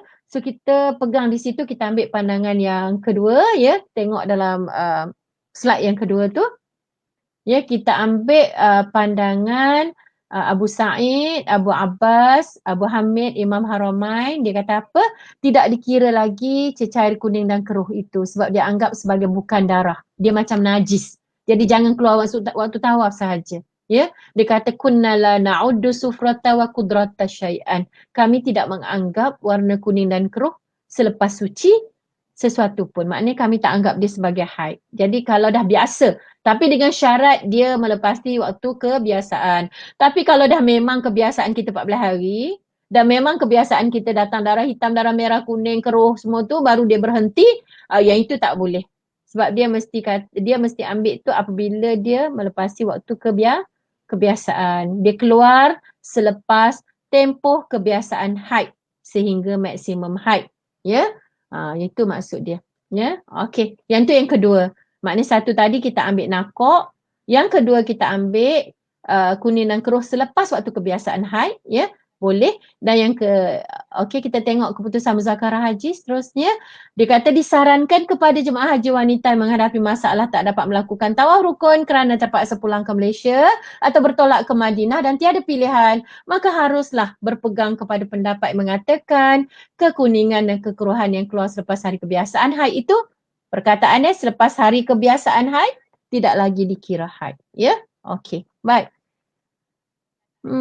Seterusnya, okey, satu lagi tentang menopause, ya. Baru je berlaku baru ni, ada jemaah mana ya, tiba-tiba je seorang mutawif tu call, dia kata ada makcik ni nak cakap, ya. Jadi makcik tu macam ustazah lah, ya, makcik-makcik sangat pun. Ya. Jadi dia kata dia dah tak datang darah selama hampir setahun. Dia kata tak ada darah dah, tapi kali ni datang. Jadi dia risau nak kata darah haid ke, nak kata darah istihadah. Jadi ustazah kata begini, kalau masa dah tak ada, sebab dalam mazhab Syafi'i, sekiranya darah keluar selepas 6 bulan pun dia tetap dianggap sebagai haid, ya.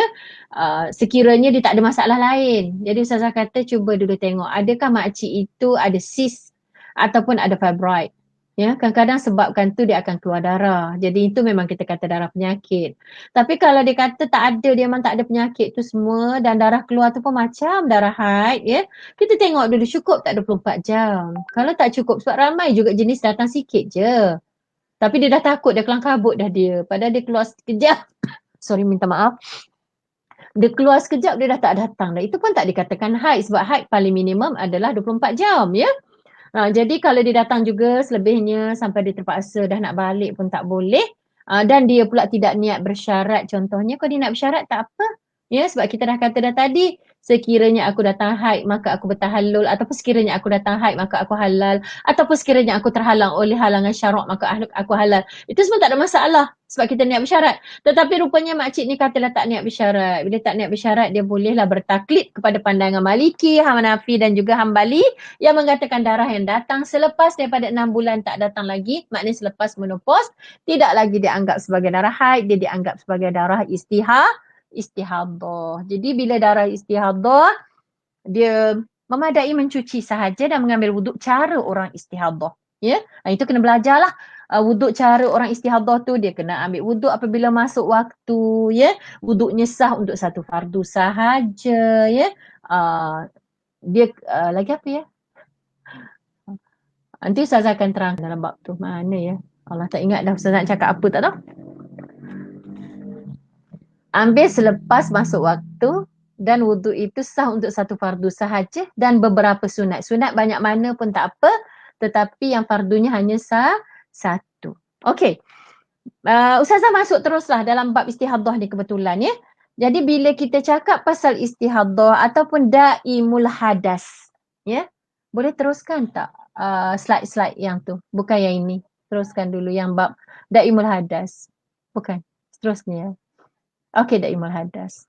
Okey, bab seterusnya kita tengok bab daimul hadas. Daimul hadas ni sama ada istihadah, kencing tak tos ataupun angin sentiasa keluar.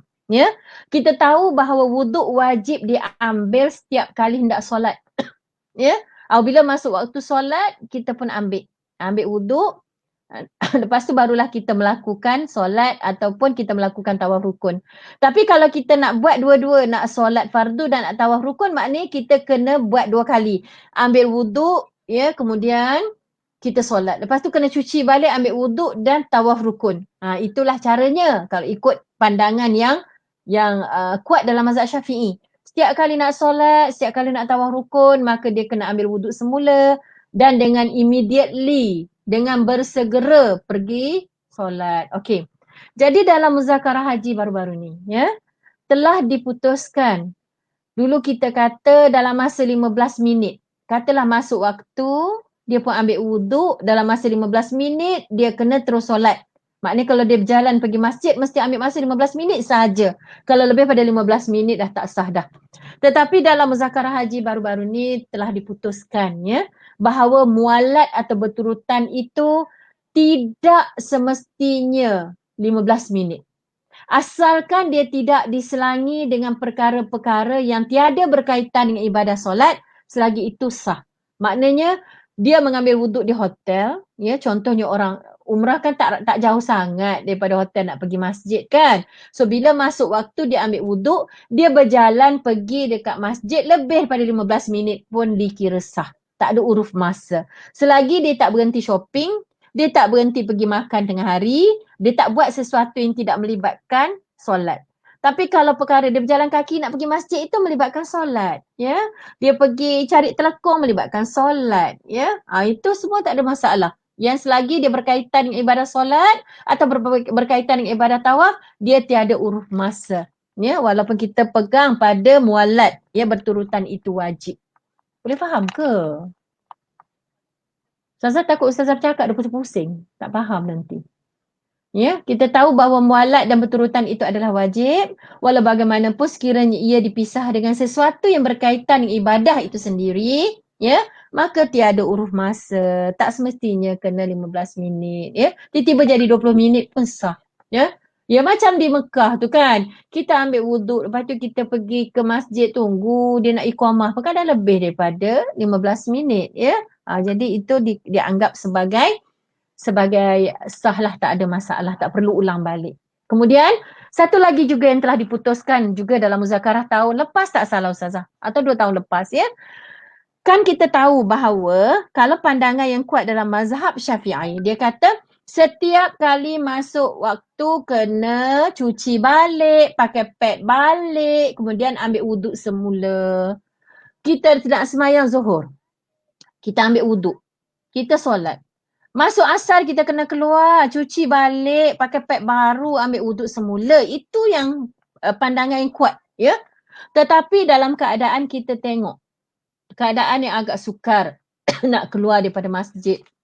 Tambah kita sekarang nak kena isi Tamirna, nak dapatkan slot sembahyang waktu asar pula. Ya, kalau jenis orang tu dia booking terus satu hari, okey tak apa. Ada orang booking satu waktu. Tak dapat, ya.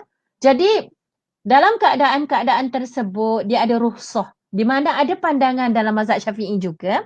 Dia kata dalam bab cuci itu dia ada keringanan kalau darah itu terlalu sedikit dan tidak merebak ke tempat lain. Ya, dia keluar tu toin aja macam duduk kat situ je. Dia tak meleleh-leleh.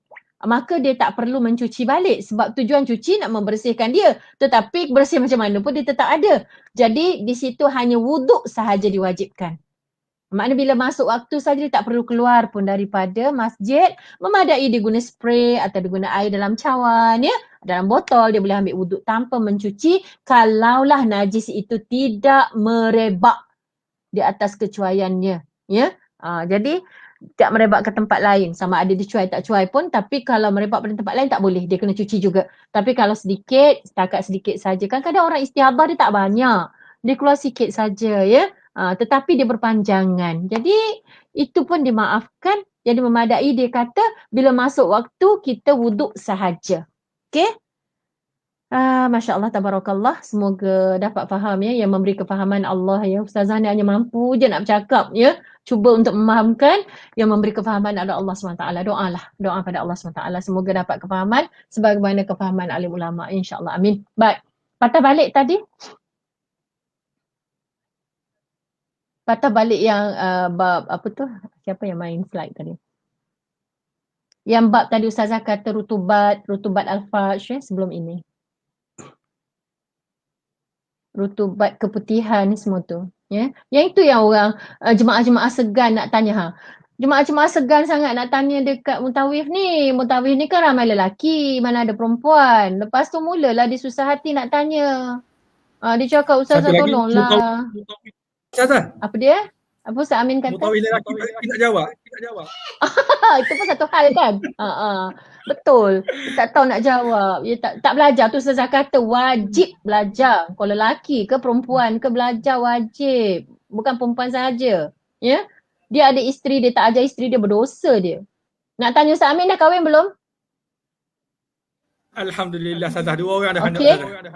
Okey. Ustaz Amin ada pernah beli tak buku-buku bab darah wanita, bab fiqh wanita yang betul-betul menceritakan tentang 7 jenis istihadah contohnya? Ada beli tak untuk isteri? Sebenarnya kan dia baca ke tak? Ustaz kena ajar tu Ustaz. Kena ajar tu, jangan beli-beli tinggal je kan. Okey, baik. Dia pun bersama dengan kita malam ni juga Ustazah, tengok Ustazah. Alhamdulillah. Nanti kejap lagi dicarilah Ustaz tu. Awaklah tak ajar saya. Okey, baik. Assalamualaikum. Okay, salam kat dia. Baik. Bila kita cakap pasal cecair tadi, pasal keputihan tadi, selalu orang perempuan dia risau.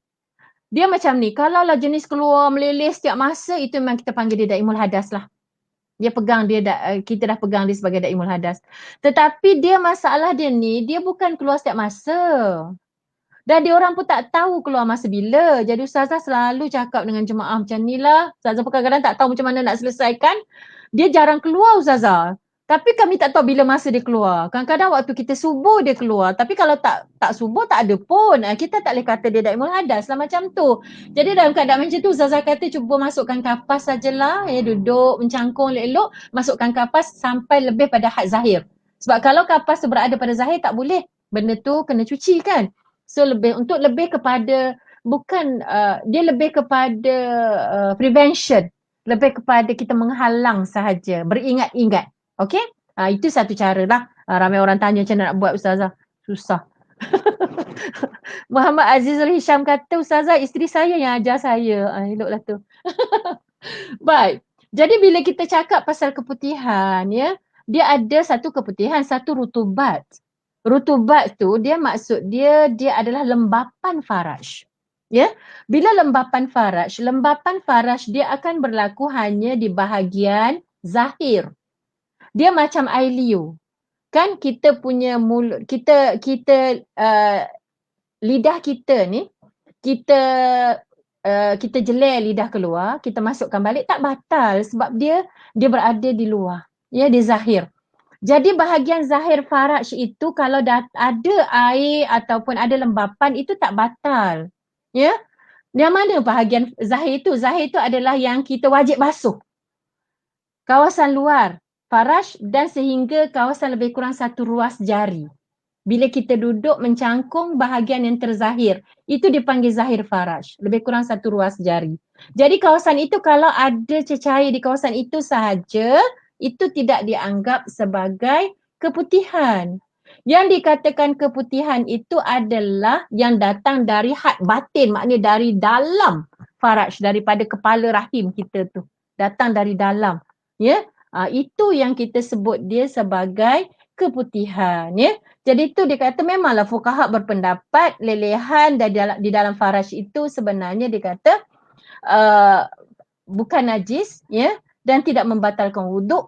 Sama seperti orang berpuasa menjelirkan lidahnya keluar, memasukkan kembali dan menelan air liurnya. Puasa yang tak batal. Ya.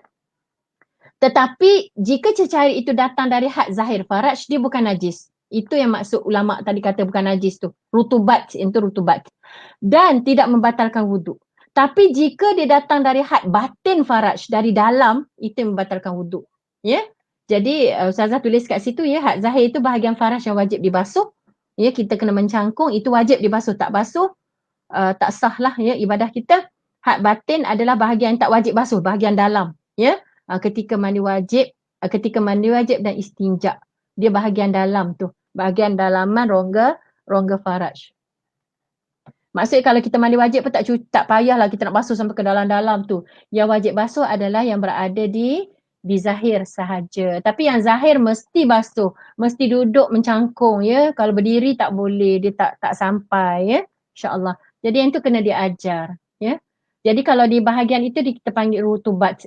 Selalu Ustazah akan bagi perbandingan yang mudah untuk jemaah faham. Kalau dia keluar benda tu tidak berbau dan bila dia kering tidak ada tanda apa-apa pada dia punya pad atau pada panty liner atau pada panties dia, itu kita boleh kata rutubat sebab tak ada apa-apa pun. Dia bila dia kering tak ada apa-apa, dia hanya lembapan saja antara air dan peluh. Tetapi kalau dia dah ada lendir, dia ada boleh dikikis ya, yang itu kita sebut dia sebagai keputihan. Boleh tengok satu slide lagi? Boleh alihkan slide? Okey.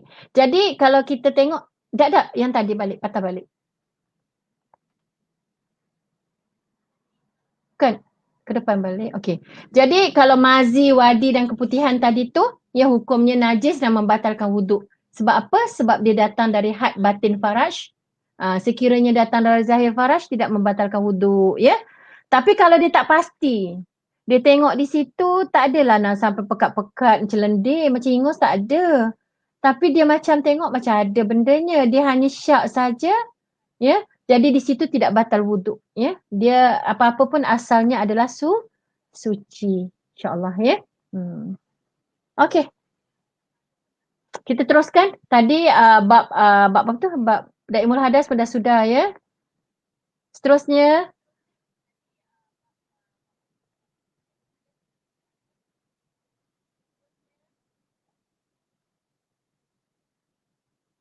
Boleh teruskan.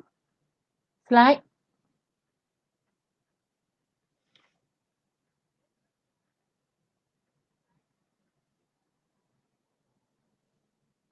Bila kita bercakap pasal istihadah ataupun pasal daimul hadas, kencing tak tos ataupun kentut tak berhenti. Ada juga orang macam tu ya. Kalaulah dengan cara dia solat duduk itu tidak menyebabkan berlakunya daimul hadas, tidak berlakunya pengeluaran najis, maka wajib baginya duduk. Sama juga kalau dengan cara ditawaf itu, ya, dengan cara berkerusi roda orang tolak, tak akan dia keluar angin atau tak akan keluar kencingnya, maka wajib baginya untuk ditolak. Ya, untuk ditolak. Jadi tak boleh sebab dia menjaga menjaga kesucian itu lebih wajib daripada dia berdiri tegak ketika solat. Jadi dianggap sebagai penyakit dah lah, ya, sebagai uzur. Jadi lebih baik dia duduk atas kerusi. Kalau dia tahu, kalau dia berdiri, dia rokok, saya keluar angin. Saya kalau dia sujud, dia keluar angin. Jadi kalau dengan cara dia duduk atas kerusi, dia sembahyang itu tidak mengeluarkan angin, maka duduk atas kerusi itu adalah lebih afdal. Ya, lebih dituntut. Ya, okey. Seterusnya. Ni, yang last ni lah ya. Sekiranya jemaah umrah masih boleh berusaha untuk mengelakkan najis yang dari sentiasa keluar dengan cara duduk berkursi roda ketika tawaf, maka wajib baginya menggunakan usaha-usaha tersebut. Okey. Seterusnya, Ustazah rasa setakat ni dah habis dah. Kata dia dah habis dah slide Ustazah. Okey, Ustazah hanya buka ada sedikit masa. Berapa minit lagi ya Ustaz Amin?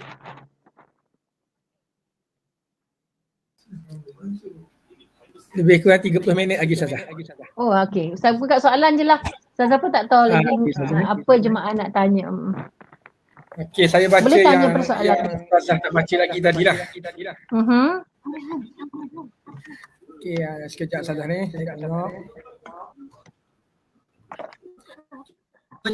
Nanti saya tengok nanti. Ustazah pengalaman apa ni? Biasanya bawa grup ni Ustazah. Antara pengalaman Ustazah lah selama Ustazah bawa grup ni, apa ni berkaitan dengan wanita yang boleh Ustazah kongsikan, sebab saya rasa malam ni ramai di kalangan jemaah-jemaah kita wanita yang ramai menonton. Perkara-perkara yang kena take note, macam perkara yang orang perempuan ni betul-betul kena persiapkan diri sebelum menunaikan umrah Ustazah. Dari sudut ibadah ke dari sudut lain? Mungkin secara umum lah Ustazah. Kalau kita banyak boleh dibincangkan ya. Satu dari sudut rohani, dari sudut jasmani ya. Jadi orang perempuan kalau dia nak menunaikan umrah ya, pastikan niat tu mesti betul-betul ikhlas lillahi ta'ala. Tujuannya adalah untuk mendapat keredaan Allah ya. Jadi pastikan satu dia bertaubat dengan taubat nasuha ya, pastikan itu dibuat ya. Dia solat istikharah. Semua tu ada dalam Idah fi Manasikul Hajj yang ditulis oleh Imam Nawawi. Memang ada adab-adab dia banyak ya, lebih daripada 30 adab yang perlu ditengok. Jadi bukan kita kata kita nak pergi menunaikan umrah tu sekadar pergi. Dia bukannya berpergian biasa. Ya, dia adalah satu tuntutan ibadah. Jadi buatlah yang terbaik. Yang pertama. Yang kedua, pastikan mendapat izin suami. Walaupun kita tengok dah memang ramai dah orang perempuan boleh pergi mana-mana berseorangan ya. Kita tengok di luar pun kita pergi melancong pun boleh berseorang. Memang ada, dia adalah khilaf soal pergi seorang ya. Walaupun dalam mazhab Syafi'i kata mesti juga sekurang-kurangnya dengan wanita siqah ya. Berdua atau bertiga. Ya, itu yang paling ringan dah tu ya. Tetapi walau macam mana pun dia pergi, izin suami adalah wajib. Itu adalah hak suami. Jadi pastikan mendapat izin. Sebab ramai juga ustazah tengok ni jenis suka-suka dia je. Ya. Pergi tanpa izin suami, itu pun benda-benda yang perlu kita tekankan ya. Dan kita pun sebagai pengoperasi ibadah umrah pun perlu ditekankan benda tu. Walaupun kita nak mendapat keuntungan ke ramai orang pergi ke tak kisah ke tidak, bab hukum perlu ditekankan.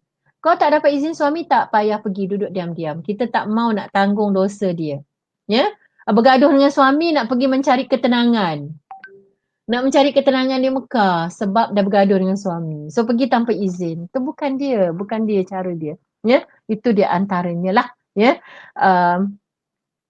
Yang lain-lain tu jaga. Maksudnya jaga tingkah laku, jaga adab. Ya. Adab perlu dijaga walau di mana pun. Dia lebih banyak pada tasawuf lah. Ya, tasawuf. Sebab apa?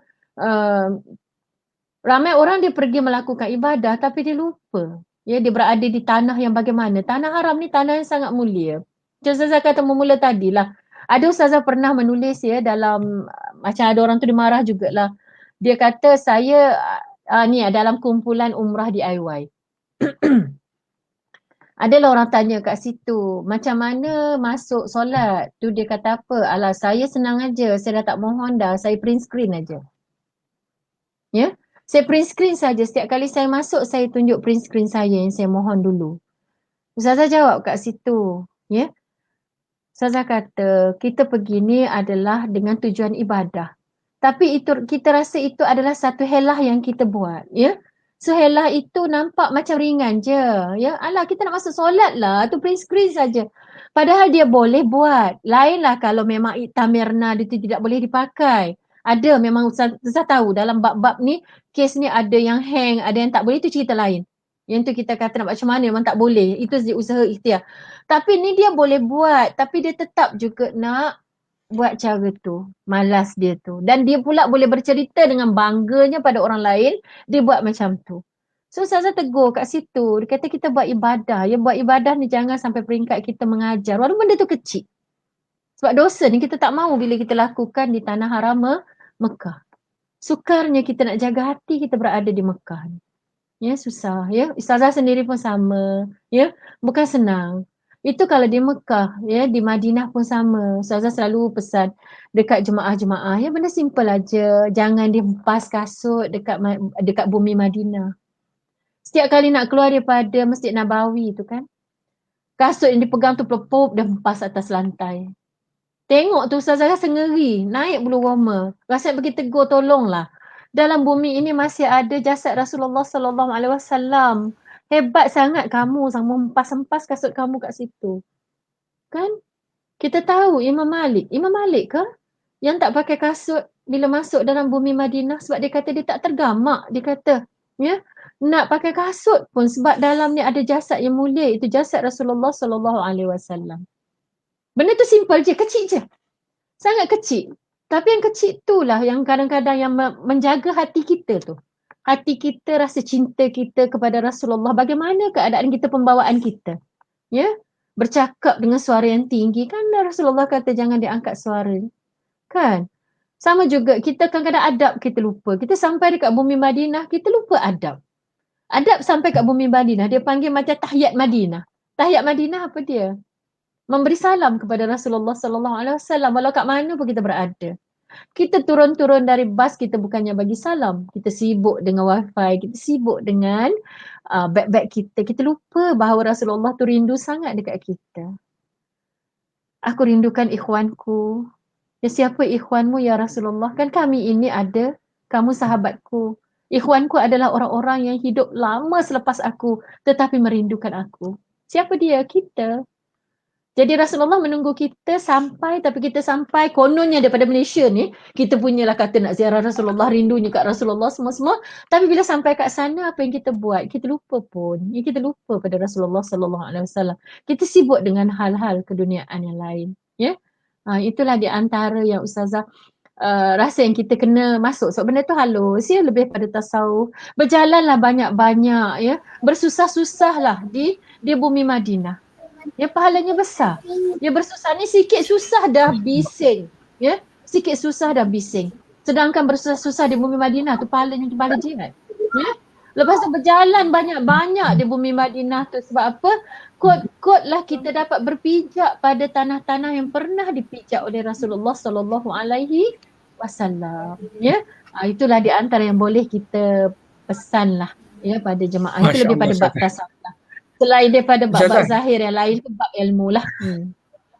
Masya Allah. Ustazah, kita tengok tadi Ustazah, slide Ustazah memang secara menjuruslah kepada golongan wanita. Ustazah sangat seronok bukan saja dapat dengar poin-poin dalam slide pun. Ustazah, kalau golongan jemaah muslimah ni kalau nak cari bacaan-bacaan berkaitan dengan umrah secara khusus berkaitan dengan wanita, ada tak Ustazah boleh cadangkan kalau dah ada lah? Sebenarnya tak banyak orang menulis lah. Ustazah pun malas kan. Kalau ada ghostwriter yang sanggup tolong tulis kat Ustazah, saya cakap aja. Ustazah ni cakap boleh. Kalau tulis kita kena syarah lagi Ustazah. Kena syarah sebenarnya, kena haluskan lagi. Boleh. Memang banyak. Saya pergi rajin. Sebenarnya ada satu buku, dia ada buku tu. Ada buku bab permasalahan wanita dalam ibadah haji, tak salah Ustazah. Dia ada menceritakan tentang tu tapi dia diberikan kepada jemaah-jemaah haji. Yang tu pun ditulis oleh Ustazah Sania, Ustazah Soleha dan juga Ustazah Umi Yesa. Kita tulis satu buku tu khusus.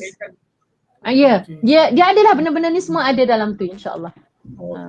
Ada. Sebab Bab-bab biasanya yang kebiasaan berkaitan umrah. buku-buku yang ada di pasaran dan buku-buku yang diberi kepada jemaah dia secara umum. Kadangnya masalah Betul. wanita ni dia lebih dalam lagi. Ya. Uh-uh. Ustazah, kita kembali kepada soalan Ustazah. Tadi dalam Mhm. bab bayar dam tadi ada yang tanya mana afdal beri duit ataupun beri emas. Soalan daripada Abu Hatim Al-Makki. Bagilah emas kalau dah ada emas. Bukan emas, beras. Beri duit ataupun bagi beras. Tadi dengar kata bagi emas. Terkejut Ustazah. Mana afdal? Okey, Duit ataupun dia beras? sebenarnya dia kalau ikut dia kan memberi 2 cupak makanan. Kalau 2 cupak makanan asasi maknanya beras atau apa makanan asasi bagi negara tersebut lah. Itulah yang sebaiknya. Tapi kita kadang dah terpaksa kembali macam contoh zakat kita lah. Kalau ikut Syafi'i kan dah bagi beras kan. Tapi kita sendiri pun sudah bertaklid pada mazhab yang lain. Lebih memudahkan dia. So kita bagi duit. Ya. Kalau nak bagi beras kat tukang sapu sampah tu macam mana dia nak simpan? Kat tepi jalan tu. Jenuh kan? Tapi kalau bagi duit dia boleh masuk poket aja kan? Itu dari sudut kesesuaian lah. InsyaAllah. Okey, soalan daripada Siti Aisyah Abdul Aziz ni. Assalamualaikum Ustazah. Sebelum pakai Waalaikumsalam tudung, warahmatullahi. kita ikat rambut dengan getah. Lepas tu bila kita buka tudung, ada rambut pada getah tadi. Macam mana ya? Buka tudung tu selepas daripada kita ihram ataupun dalam ihram lagi? Kalau macam ni lah. Dia Kalau dia kita tidak mention. okey, kalau kita buka getah itu dengan perlahan-lahan dan tak rasa tertarik pun. Tak rasa sakit pun dekat kepala kita. Maknanya itu mungkin rambut yang gugur. Ya? Dia apa-apa pun atas keyakinan. Tapi kalau kita terasa sedikit pun sakit, mungkin itu adalah yang kita tarik daripada rambut kita. Sebab tu Ustazah tak galakkan pakai getah. Ya, kalau nak ikat rambut gunalah ikatan dengan kain ke, ya, yang kita tahu dia tidak melekat dan susah nak tarik. Yang mudah je untuk tarik. Ya, itu di antara tips lah. Kemudian sebelum kita nak berihram tu kalau basuh rambut kemudian pakai itu apa panggil apa? Basuh rambut dan dipanggil apa ya? Dan masa ni tak ingat lah pula. Allahu Akbar. Yang melicinkan rambut kita tu kan. Jadi benda tu dia lebih senang. Bila kita tarik ikatan tu dia akan keluar terus. Kalau rambut kita yang kusut-kusut tu bila kita tarik kan dia akan tertarik nanti rambutnya. Okey, satu lagi ada Ustazah ingat semalam ada yang telefon. Dia sampai tak boleh nak tidur. Dia satu jemaah ni. Sama juga Mutawif dia kata jemaah dia tak mau cakap dengan dia sebab jemaah dia malu sebab benda ni sangat halus. Tapi Ustazah cakap kat sini ya. Ni bab angin. Angin yang keluar dari faraj. Ataupun dia sebut sebagai kentut vagina. Selalu orang kentut ikut belakang. Tetapi orang perempuan ni kadang-kadang dia boleh jadi keluar angin untuk ikut depan. Jadi sebenarnya keluar angin ikut depan ni dia betul-betul yang berbunyi ataupun macam orang yang bersalin ramai. Ya, mak-mak kita yang bersalin banyak tu dia kadang-kadang dia punya otot-otot faraj dia dah longgar. Bila keadaan itu berlaku kalau dia sujud, dia rokok kadang-kadang dia akan keluar angin dari dalam rahim dia. Brub dia keluar. Yang itu memang batal wuduk lah. Ya. Tetapi kalau setakat yang berlaku sekarang ni, mungkin ada yang dengar ni mengakui lah. Selalunya berlaku selepas perempuan yang ambil wuduk. Bila ambil wuduk dia tidak lap kering-kering ataupun dia tak pakai panties, dia akan jadi rasa macam ada belon-belon kecil pada faraj dia. Itu dia kadang-kadang jadi serba salah, dia rasa macam angin. Yang itu sebenarnya bukan angin dari dalam. Benda tu yang keluar dari tepi dia adalah perangkap-perangkap angin atau air yang berlaku di sekitar faraj ataupun dalam saintifik dia sebut sebagai labia majora ataupun labia minora dan itu sebenarnya tidak membatalkan wuduk. Jadi untuk hilangkan rasa was-was, selepas cebok, selepas berwuduk, lap kering-kering, pakai pad kemas-kemas, pakai seluar ketat-ketat, insya-Allah tak akan jadi. Ya. Dan selalu dia orang kata dia akan jadi Ustazah masa lepas wuduk ya selalu serba salah 3 kali ambil wuduk tak jadi. Tapi kalau masa lain tak ada rasa pun, itu biasalah. Syaitan kan dia suka sangat kacau, tambah kalau kita was-was. Jadi untuk mengelakkan was-was tadi Ustazah kata gitu, selepas tu kita lap kering-kering, pakai pad, kemudian pakai seluar ketat-ketat. InsyaAllah tak akan jadi. Sebab dia hanya bermain di luar saja sebenarnya. Dia menimbulkan was-was pada kita. Ya, itu satu. Tips yang sangat-sangat, sebab benda tu nampak kecil, tapi itulah yang dipersoalkan, banyak ditanya. Memang orang kata taubat tak akan tanya mutawif kan. Nak tanya bab tu memang tak akan tanya punya. Ya, stres kawan ya. Lepas tu berapa kali nak pergi tawaf. Ya Allah, kesian. Bendanya tak ada apa-apa pun sebenarnya. Ya. Okey, itu saya rasanya yang banyaklah yang berlaku pada jemaah. Okey Ustazah, ada beberapa soalan lagi cumanya masa tidak mengizinkan. Cumanya Ustazah, saya tengok daripada awal sampai ke akhir ni ada orang tanya Ustazah, kalau ada nak tanya persoalan selepas daripada ni, macam mana cara nak berhubung dengan Ustazah? Kena buat konsultasi, nampak gayanya tu. Nombor Klinik apa? telefon ke, WhatsApp, Klinik Facebook ke?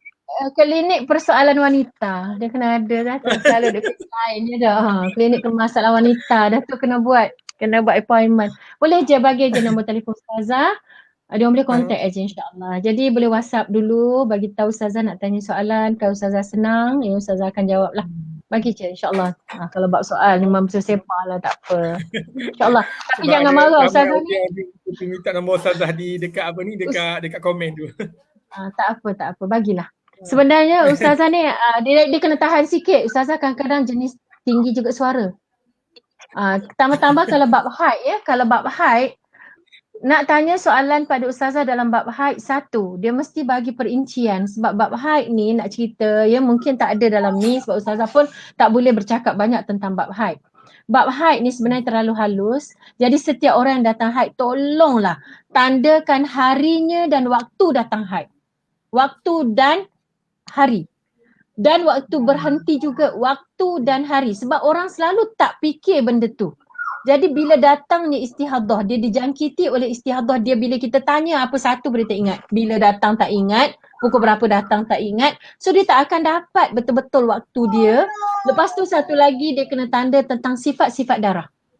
Setiap hari tu. Hari ni hitam, busuk ke, pekat ke, yang kedua merah, pekat, yang ketiga coklat, yang kelima contoh. Sebab benda-benda tu semua akan mempengaruhi ketika kita nak menyelesaikan permasalahan darahnya. Ya. Jadi dalam bab nak tengok yang mana satu darah haid, yang mana satu darah istihadah, kita boleh melihat dari dua keadaan. Satu dengan cara melihat tamyiz, yang kedua melihat kepada adat. Tetapi bila berlaku dua-dua, kita kena mendahului tamyiz. Jadi bila kita kata nak tengok tamyiz ni dia ada syarat. Dia ada syarat, satu, darah kuat mestilah tidak kurang daripada 24 jam. Yang kedua, darah kuat tidak lebih daripada 15 hari. Yang ketiga, darah lemah tidak boleh kurang dari 15 hari. Kecuali dalam keadaan darah kuat yang kedua datang kurang dari 15 hari. Ataupun darah tidak berselang-seli sehingga melebihi 15 hari. Maknanya benda-benda tu sangat halus. Kalaulah jemaah tak boleh bagi maklumat secara terperinci, memang Ustazah tak boleh jawab. Yang tu selalu jemaah kena marah. Lepas tu bila kena marah, dia tak nak tanya lagi soalan. Dia takut dia nak tanya. Tapi yang tu dia kena terimalah. Kalau misalan Ustazah tanya banyak-banyak, dia kena sabarlah ya. Kalau dia sabar, insyaAllah dia dapat jawapan dia. InsyaAllah. Nanti tak ada orang nak tanya, takut nak tanya Ustazah. Alhamdulillah banyak benda kita dapat malam ni, terutama sampailah matlamat dan juga hajat kita nak mengulas isu-isu berkaitan dengan wanita. Terutamanya saya mohon maaf banyak ada beberapa persoalan lagi yang tidak sempat dijawab, dan insya-Allah ada masa-masa mendatang kita akan buat lagi program-program sebegini yang akan dikhususkan untuk wanita, insya-Allah, untuk muslimah. Terima kasih banyak Ustazah Yusnah di atas perkongsian yang bagi saya sangat menariklah Bagi saya malam ni kursus umrah yang lain daripada yang lain. Kalau sebelum ni kita dengar daripada A sampai ke Z, niat, tawaf, sa'i, tahallul. Tapi malam ni kita fokus beberapa isu yang berkait dengan wanita. Alhamdulillah, bukan sahaja memberi manfaat kepada para jemaah, sekaligus beri jemaah kepada mutawif dan juga mutawifah yang bertugas. Alhamdulillah. Sebab tu Ustazah kata Ustazah kata bukan sekadar untuk jemaah tetapi juga untuk mutawif dan mutawifah. Betul Ustazah. Penting kita tengok malam ni tu pun soalan-soalan banyak daripada mutawif dan juga mutawifah kita Ustazah. InsyaAllah. Dan Alhamdulillah Ustazah, di Insaf Travel ni Ustazah, mutawif dan juga mutawifah pun ada. Sekarang ni mutawifah Kak Emma, dia wanita muslimah, dia lead group. Maknanya di ada Ustazah. Ustazah tengok juga dia punya baru ni dia bawa kumpulan VIP tu ya. Ya betul. Alhamdulillah, terima kasih banyak atas perkongsian Ustazah. Harap lepas daripada ni Ustazah sudi lagi lah berkongsi di platform Insaf ni. InsyaAllah. Okay. Saya rasa sekadar tu sahaja untuk malam ini. Terima kasih juga kepada para pendengar. Moga-moga perkongsian ilmu yang disampaikan oleh Ustazah pada malam ini memberi info manfaat ilmu kepada kita, sekaligus Allah Subhanahu Wa Taala memberkati perjumpaan kita dan kita semua dijemput oleh Allah Subhanahu Wa Taala untuk menjadi tetamunya di tanah suci insya-Allah. Sallallahu ala sayyidina Muhammad wa ala alihi wasallam. Alhamdulillahirabbil alamin.